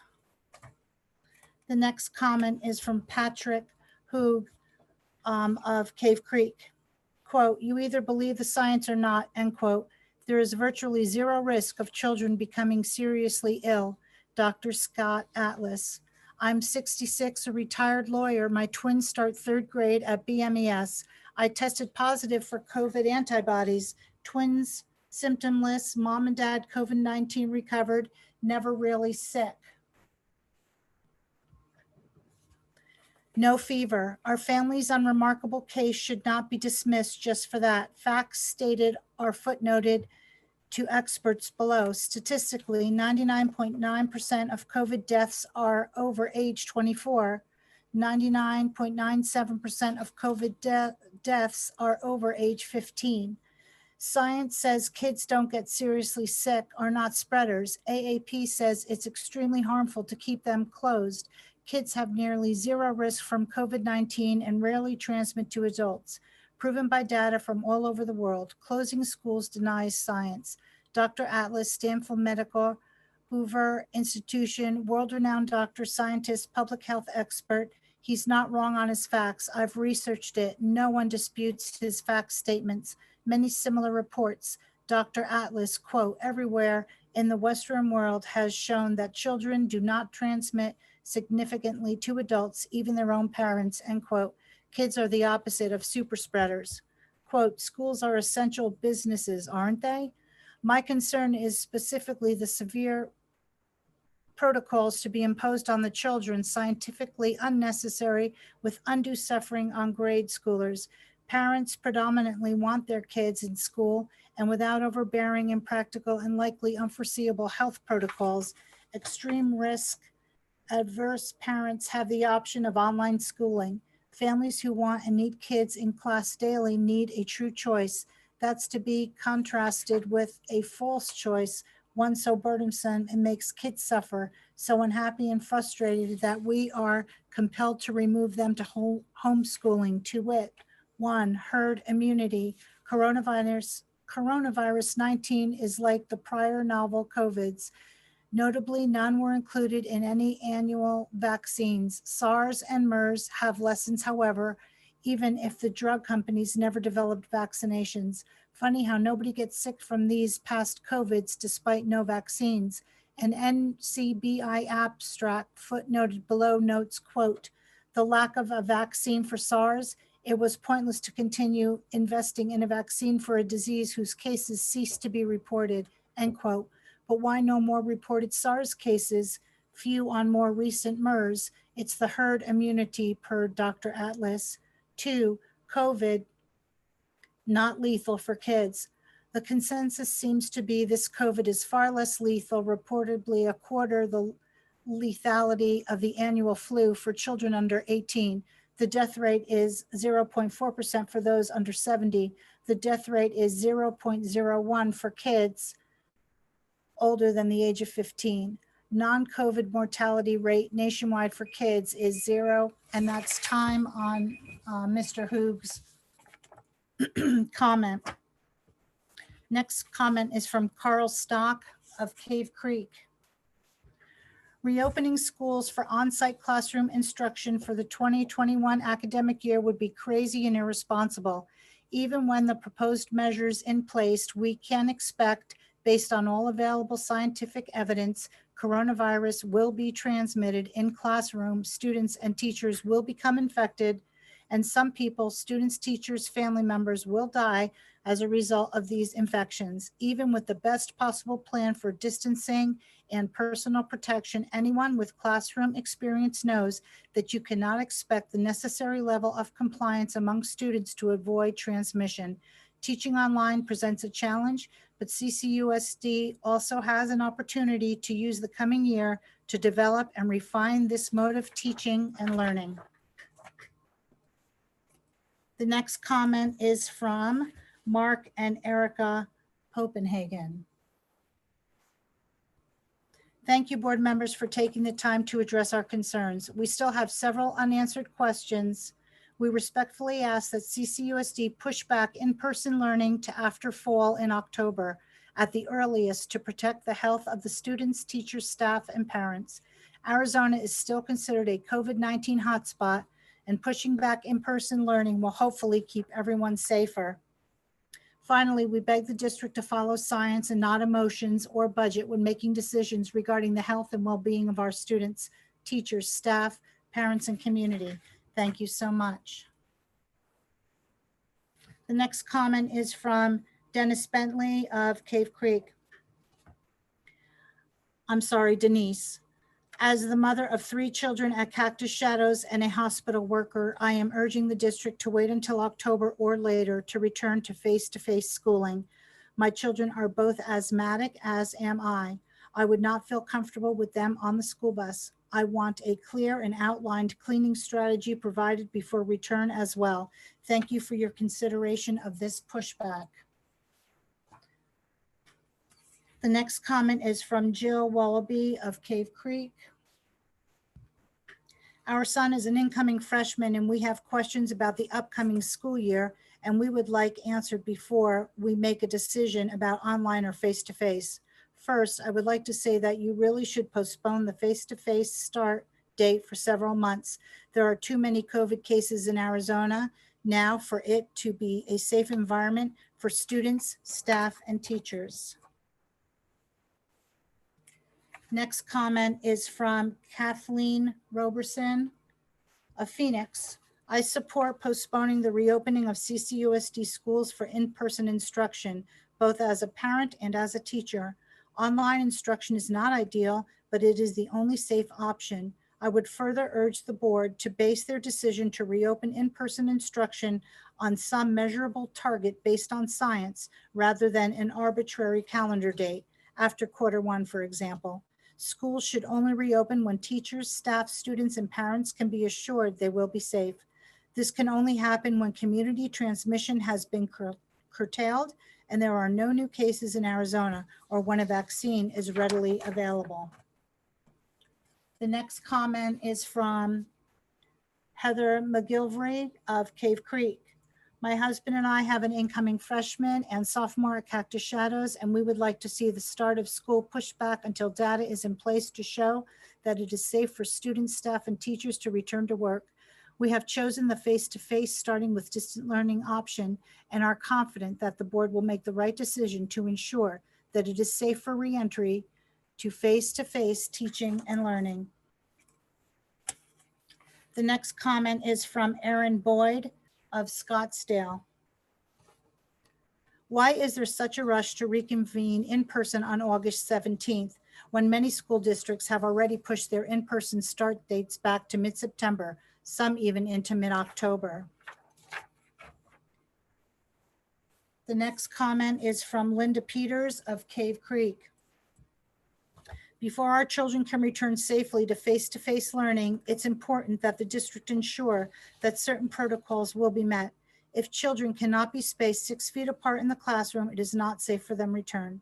Unless this protocol is met, then face-to-face learning should be postponed until our numbers of infected in Arizona are down. The state requires restaurants to space tables 6 feet apart, and people have the choice of whether they want to go to a restaurant. Our children must go to school. They have no choice. For many of our children, online learning is not an option. Please follow CDC protocols and make sure our children are safe. If you cannot, please postpone the face-to-face start of school. The next comment is from Monica French of Cave Creek.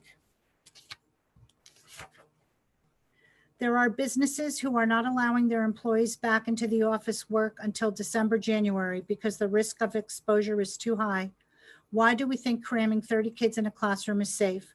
Please consider keeping the distance learning, not AOE, and delaying the start of in-person school until kids and staff can safely return.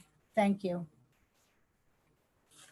Next comment is from Winnie Sarabia of Cave Creek. There is still too much unknown. What's known is that opening in-person attendance too early could risk exposure as we have folks enter back into the petri dish known as schools, regardless of whether you're public, private, or charter. It's similar to throwing a COVID party, inviting people to show up, and we wait to see who gets it and if it's as bad as they say. If we look back on this 5, 10, 15, 20 years from now, and we're a blip in the history mark over COVID, what could we have done differently with the science-based information we have on hand? Not the political or financial information, but science, because this is all about our health and lives. Everything science related is asking the nation to slow down and not open during a surge. Even American Pediatric Association went back on their recommendation and followed this logic. It would be in CCUSD and Arizona's best interest, as we are still surging, to delay in-person school start dates for the fall at a minimum through first quarter.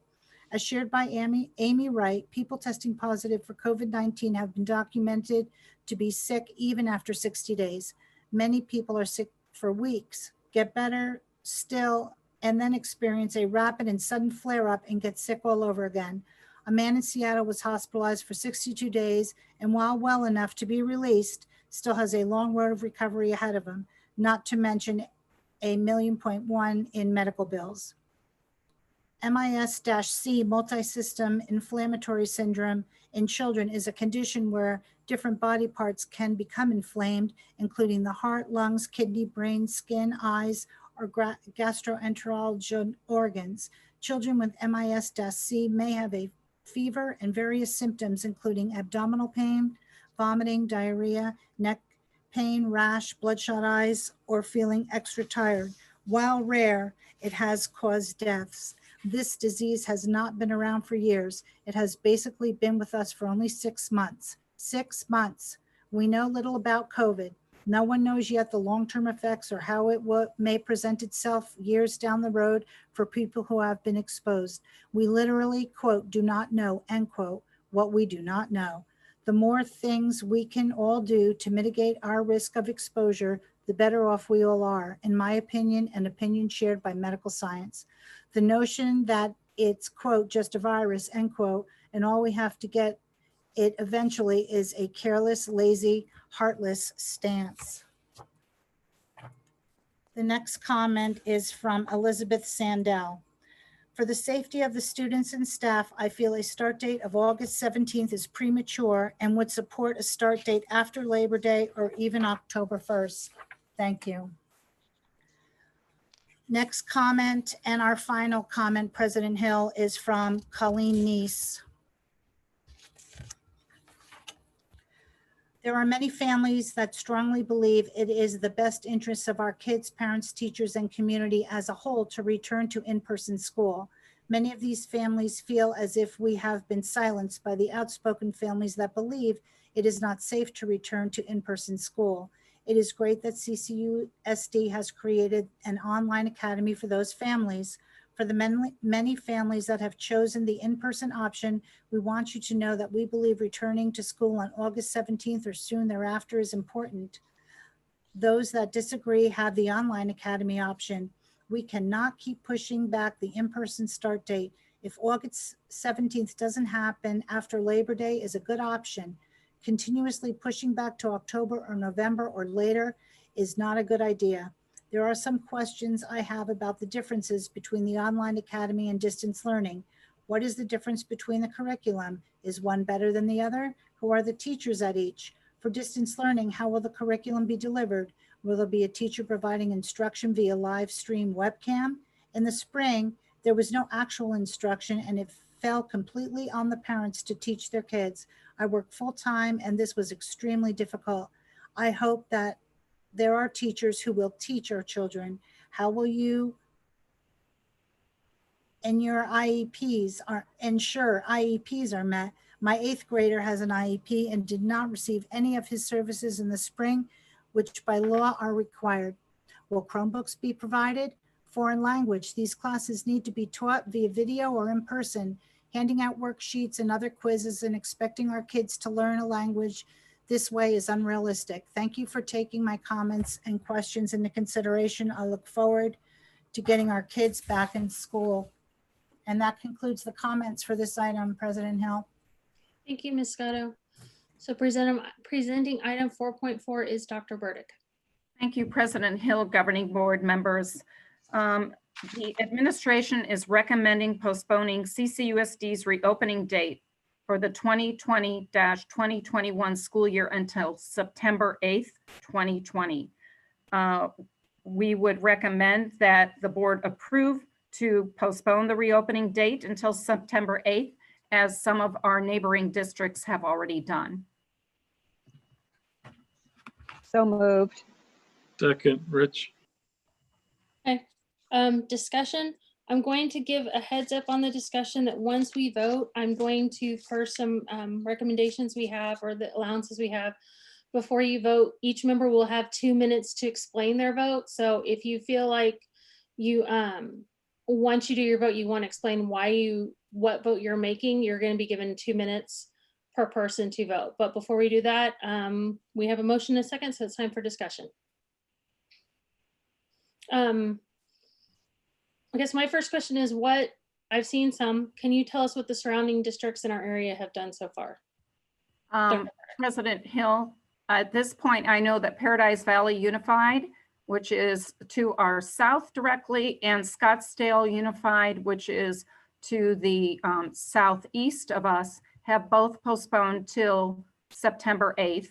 Deer Valley, which is on our west side, has postponed to a date in October. I don't have that exact date. Any questions? Postponing till September 8th, that's the opening of the classrooms or starting school period? That, Member Busby, that is a great question. We are still starting on August 5th. Our plan that you approved is distance learning, that the board approved is distance learning to face-to-face. The face-to-face portion is what we're discussing right now. Currently, it is August 17th per the executive order, but we are asking the board to postpone the face-to-face option to the day after Labor Day, which is September 8th. I apologize. Next week, I understand that Governor Ducey is supposed to address the many school issues, including his prior order about starting school on August 17th, whether he's going to keep that in place or change it. Is there any consideration of waiting to see what Governor Ducey has to say? There have been each week an expectation that the governor may postpone the date.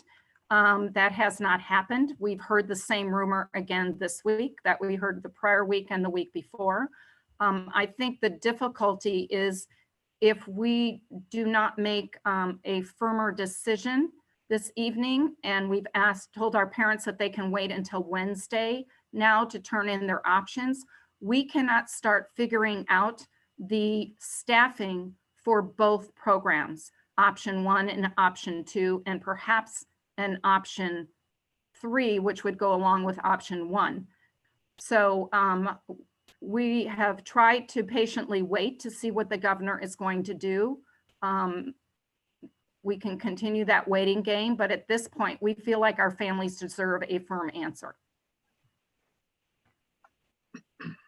Any other questions or comments? I did have a question. Hang on, but I forgot what it was, so come back to me. Well, I heard today that the governor is thinking about making an announcement this week about, addressing the issue. And I myself expect him to extend it until October, which would be consistent with his extension of other executive orders that pertain to other parts of society.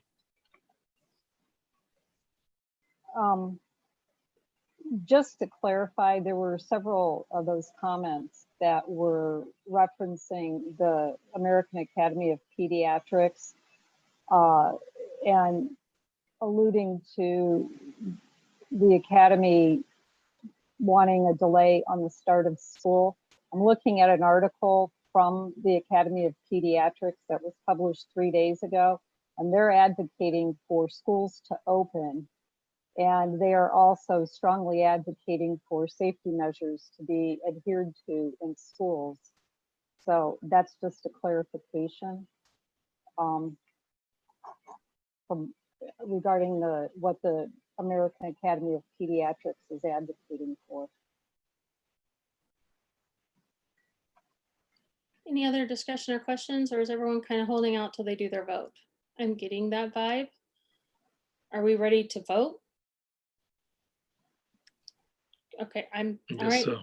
Okay, we have a motion and a second to, as presented, which would be to postpone school until September 8th. Member Brown, if you want to speak, we have 2 minutes and I'll just keep a timer. My vote will be no. I think with what I have read and what other districts are doing, both in state and out of state, and I've referred to the Academy of Pediatrics for their recommendations, and especially with the K through 6 students, that face-to-face is so important. Also, that's important for our immersion and our IEP students that need that. I also understand, though, the governor could come out tomorrow and say, now that he's pushed the date back. So I do understand that's out there. But for this motion, I will have to vote no.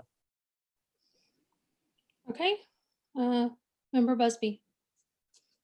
I am going to vote no.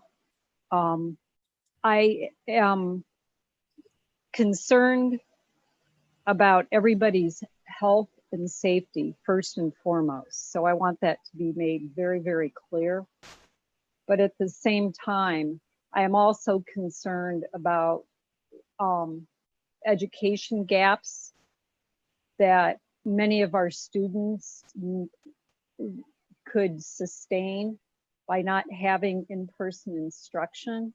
Our special ed kids depend on their classrooms, and without having in-person class, those students stand to lose a great deal. We have, as Member Brown mentioned, immersion programs that will suffer. We have worked very hard as a district to build up our immersion program, and this can totally put it in the tank. We have people are going to Walmart, they're going to the restaurants, they're going all kinds of places. There are more safety protocols in line for our classrooms than at any of the other public places that people have taken their children. And if for this particular motion, I'm voting no. I'm waiting to see what the governor has to say in the coming days. Okay, Member Hatcher. I typed something that I'm going to read so that I keep myself on track.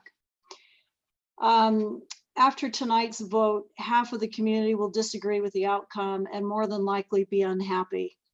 This controversial issue has pitted community against district, against teachers, and against one another.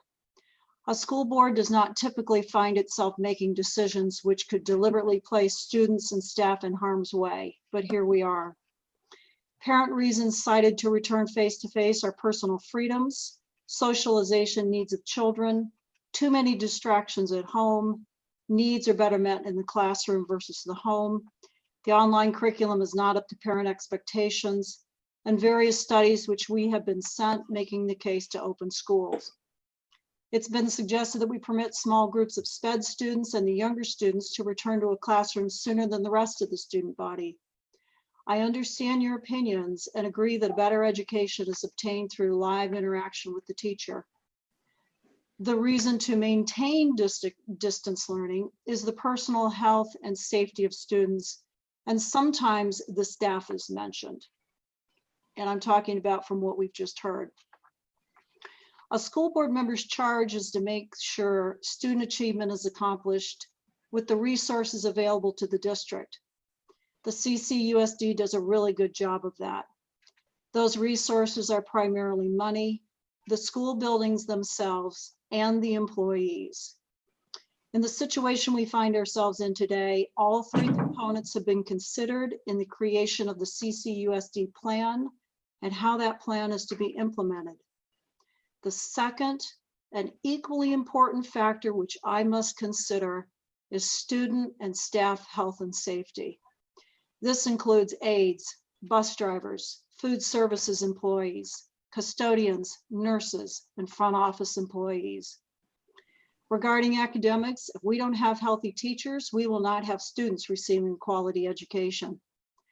The ripple effect of the possibility of staff becoming ill is something I cannot ignore. We have many parents and teachers afraid to put their children, and for the employees, their own lives at risk of contracting COVID-19. For me, this is not a decision where I prioritize students over employees or employees over students. I look at everyone as someone I have an obligation to protect. We cannot foresee the future, and quite possibly this is something we will be dealing with on and off for the remainder of the school year. We need to be prepared for that. Teachers are flexible individuals, and if need be, they would shift to online instruction immediately if necessary. Parents should be prepared for that possibility too. We hope that will not be necessary, but we can't possibly know. I believe we all want the same thing. That is to see our students in class with their peers in front of a live teacher. Fortunately, there's a compromise available. Students can be learning either in class if it's deemed safe and online in the interim. They will still receive an education. It may not be an ideal situation, but these are not ideal times. If we want school to open safely, we all need to follow certain protocols, both in school and in our private lives. The sooner we get this under control, the sooner we return to normal. It takes all of us. We are only as strong as the weakest link. And with that, I vote to approve the delay in opening. Okay. I know, because I have had contact with many people, that after tonight I will have, regardless of the decision I'm about to make, I know I'm going to lose friends, I'm going to lose colleagues, because they're not going to agree with my decision. And I am okay with that, because the decision I'm making is the one that I believe is for the best interest of our kids and our staff. I do have a student that lost his spring sports season, lost prom, and is going to be a senior, and is going to lose a lot. Already has, I know is going to lose so much, and that eats at me every day. I am angry with the county and with the state for not providing information to us. I've looked at information that's been given, and they keep saying we'll get it to you in the coming weeks, and it's unacceptable. Our school boards are here to discuss curriculum and other items. I'm not an epidemiologist. I'm not an infectious disease specialist. That's not a requirement to be a school board member or to lead a district. We are being asked to make decisions that are beyond our scope of understanding. And I looked to our governor and to our county to provide guidance, and they give us nothing. Arbitrary dates, I don't know when it's going to be safe. I don't see any difference between August 17th to August 19th to September 8th. I don't see anything that the county has given us that gives us any confidence of what they believe is an appropriate time to go back. And so saying all that and knowing the ramifications of my decision, I have to approve to delay the opening until September 8th. Member Rich. Thank you, President Hill. I've evolved quite a bit over the last few months on this subject, because I know I haven't been concerned about it as far as my own health is concerned. And I know that it wasn't affecting the youthful portion of the population. But as the rest of the nation has moved on, as they've peaked in each state and moved on, we're in the thick of it right now in Arizona. And I've really changed my mind about it. I am extremely concerned about infecting the susceptible members of the population. And, the issue that if we have students come back to school, that they will spread the infection onto those susceptible members of their families and others. And I too wish we had more guidance from the state. I fully expect that the governor is going to extend until October, is my personal belief anyway, which would make this vote moot. But we are voting today because we have to move on as a district, and I vote in favor of extending it. Okay, so the vote is 3-2 to extend the closure date until September 8th.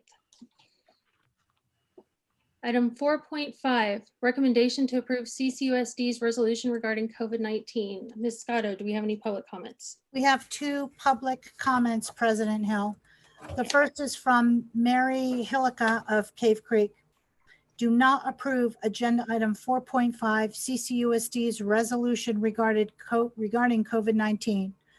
Section 5 of the resolution authorizes the superintendent to temporarily suspend compliance with or implementation of board policies and administrative regulations during the COVID-19 pandemic. Which specific policies and regulations would the resolution affect? Or would that apply to all of the board policies and administrative regulations? No, that's not a good idea and not the way that representation of the people by the governing board is designed to work. The governing board should absolutely not approve this resolution. I apologize. That's the end of her comment. And the next comment is from Heather McGilvery of Cave Creek. We also feel confident that Dr. Burdick will make informed decisions should on-site learning need to be postponed in the event of a COVID outbreak. And that is the end of those comments, President Hill. Thank you, Ms. Gatto, and thank you for losing your voice for us tonight. So presentation of item 4.5 will be by Dr. Burdick. Thank you, President Hill and governing board members. This is a recommendation to approve a resolution that is similar to the resolution that you approved last March to follow the orders of the governor at that time, as well as the legislature, who also had legislation related to the schools closing. And so this follows information and is more specific for where we are right now, and is something that was drafted by different school attorneys in the state, and different districts are looking at doing this. One reason for doing it is so that as things change, we aren't having to call emergency board meetings in order to do some things. It talks about the development and revision of health and safety protocols, allowing us to be flexible as more information is brought forward, authorizes all schools to resume classroom instruction and related activities and resume other district functions if needed, works with relevant governmental authorities to comply with all laws, regulations, orders, and guidelines as the district resumes its operations and activities, allows me to close a school in emergency situation or multiple schools or all schools on a temporary basis if needed to minimize the spread of COVID-19 at a school site, building, or in the community. Temporarily suspends compliance with or implementation of the same and needed to comply with different laws, regulations, orders, and guidelines, or to promote the health, safety, and welfare of the school community, and for allows for execution of any further documentation to effectuate the resolution, including but not limited to requisite notices required by the Arizona Department of Education or legal authorities, and the extent that any provision in the resolution conflicts with or is superseded by enacted federal or state legislation or local ordinances. What we have always done is when there is something that, if you go back to the last suspension, if there's a, or not suspension, but resolution last March, it doesn't preclude me contacting all of the board saying what is going to be changed, or then bringing it for action to the next governing board meeting, but allows us to be flexible as things continue to change. And so I would recommend that the CCUSD resolution regarding COVID-19 is approved as presented. Oh, everyone unmute. So moved. So moved. Okay.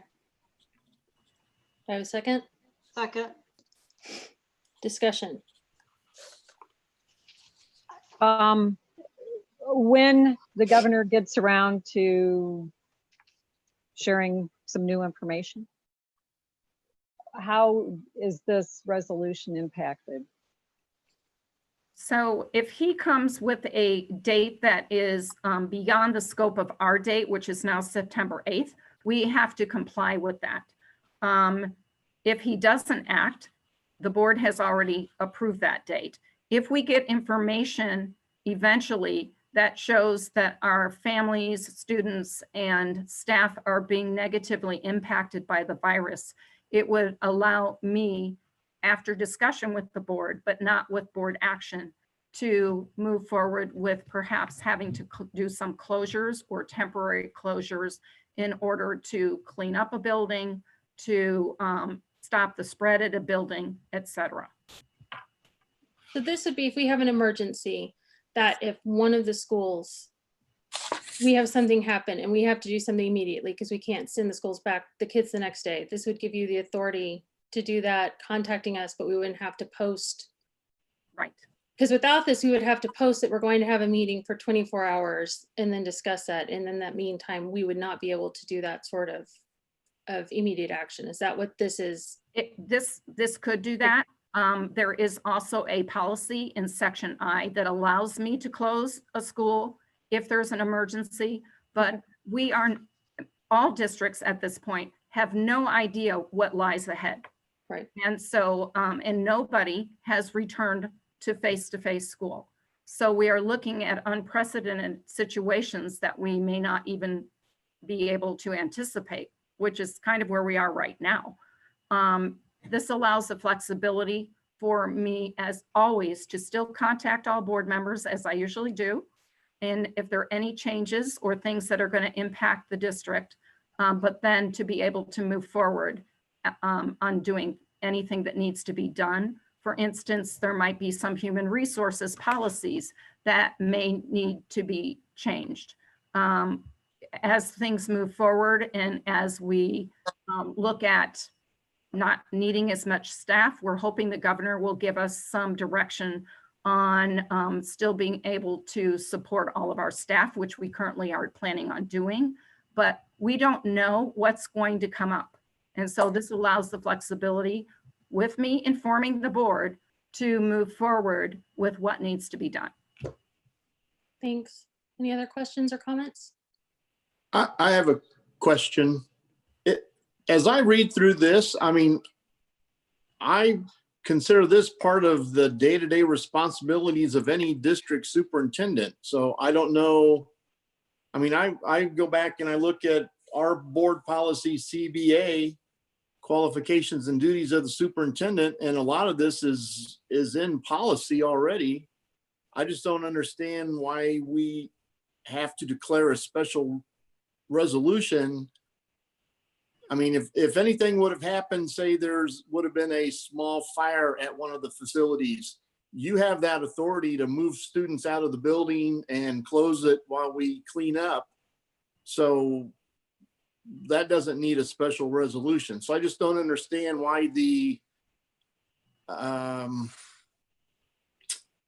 maybe a little excessive reach for giving you as much more leeway than is already in policy. Again, it just allows for more flexibility. This is something that school lawyers have put together, and many districts are bringing to their next August meeting. Deer Valley has already approved this. Buckeye has already approved this. And it is something that would just allow the flexibility as the one did that you approved in March. And you are correct, Member Brown. Some of these things, pieces of them, I already have the authority to do. I just was bringing it in hoping that it would allow more flexibility for the district and not having to bring certain things to the board and suspending some of the policy and regulation language if necessary. Again, as I always do, I would contact every board member, and if necessary, we would vote on whatever it is officially at the next meeting. And this is only, well, oh, go ahead. Go ahead, Jim. I was just going to say, this is only related to COVID-19. It specifies that. Yes, it's only during COVID pandemic. So does it expire? I'm sorry, wait, did you have a question? Well, I have a concern. You know, I understand that this is only regarding COVID-19, and this is an ever-changing field that we're looking at from day to day and from hour to hour. It changes. But, you know, for the sake of transparency and communication with our district, giving such great flexibility to Dr. Burdick eliminates, you know, it's one thing, okay, Dr. Burdick's going to contact us, but it eliminates the opportunity for the community to be involved with what's going on And that's a little bit concerning. So that's. Member Hatcher? Wait, you're muted, Member Hatcher. You're muted. Okay, am I good now? Yeah. Does this expire when COVID is officially declared over, or how do we know this when the expiration occurs? Because it says the 2020-21 school year. Okay, 2020-21. All Yes. right. Yeah. So it's specific. Okay. The 2021 school year. We certainly hope it's over in the 2021 year. Right. Any other questions or comments? Okay, we have a motion and a second to approve as presented. Member Rich? Aye. I'm an aye. Member Hatcher? Aye. Member Busby? No. Member Brown? No. Item 5, we have no old business. Item 6, do I have a motion to adjourn? So moved. Second. Motion to adjourn, Member Brown? Aye. Member Busby? Aye. Hatcher? Aye. I'm an aye. Member Rich? Aye. Okay, this meeting is adjourned.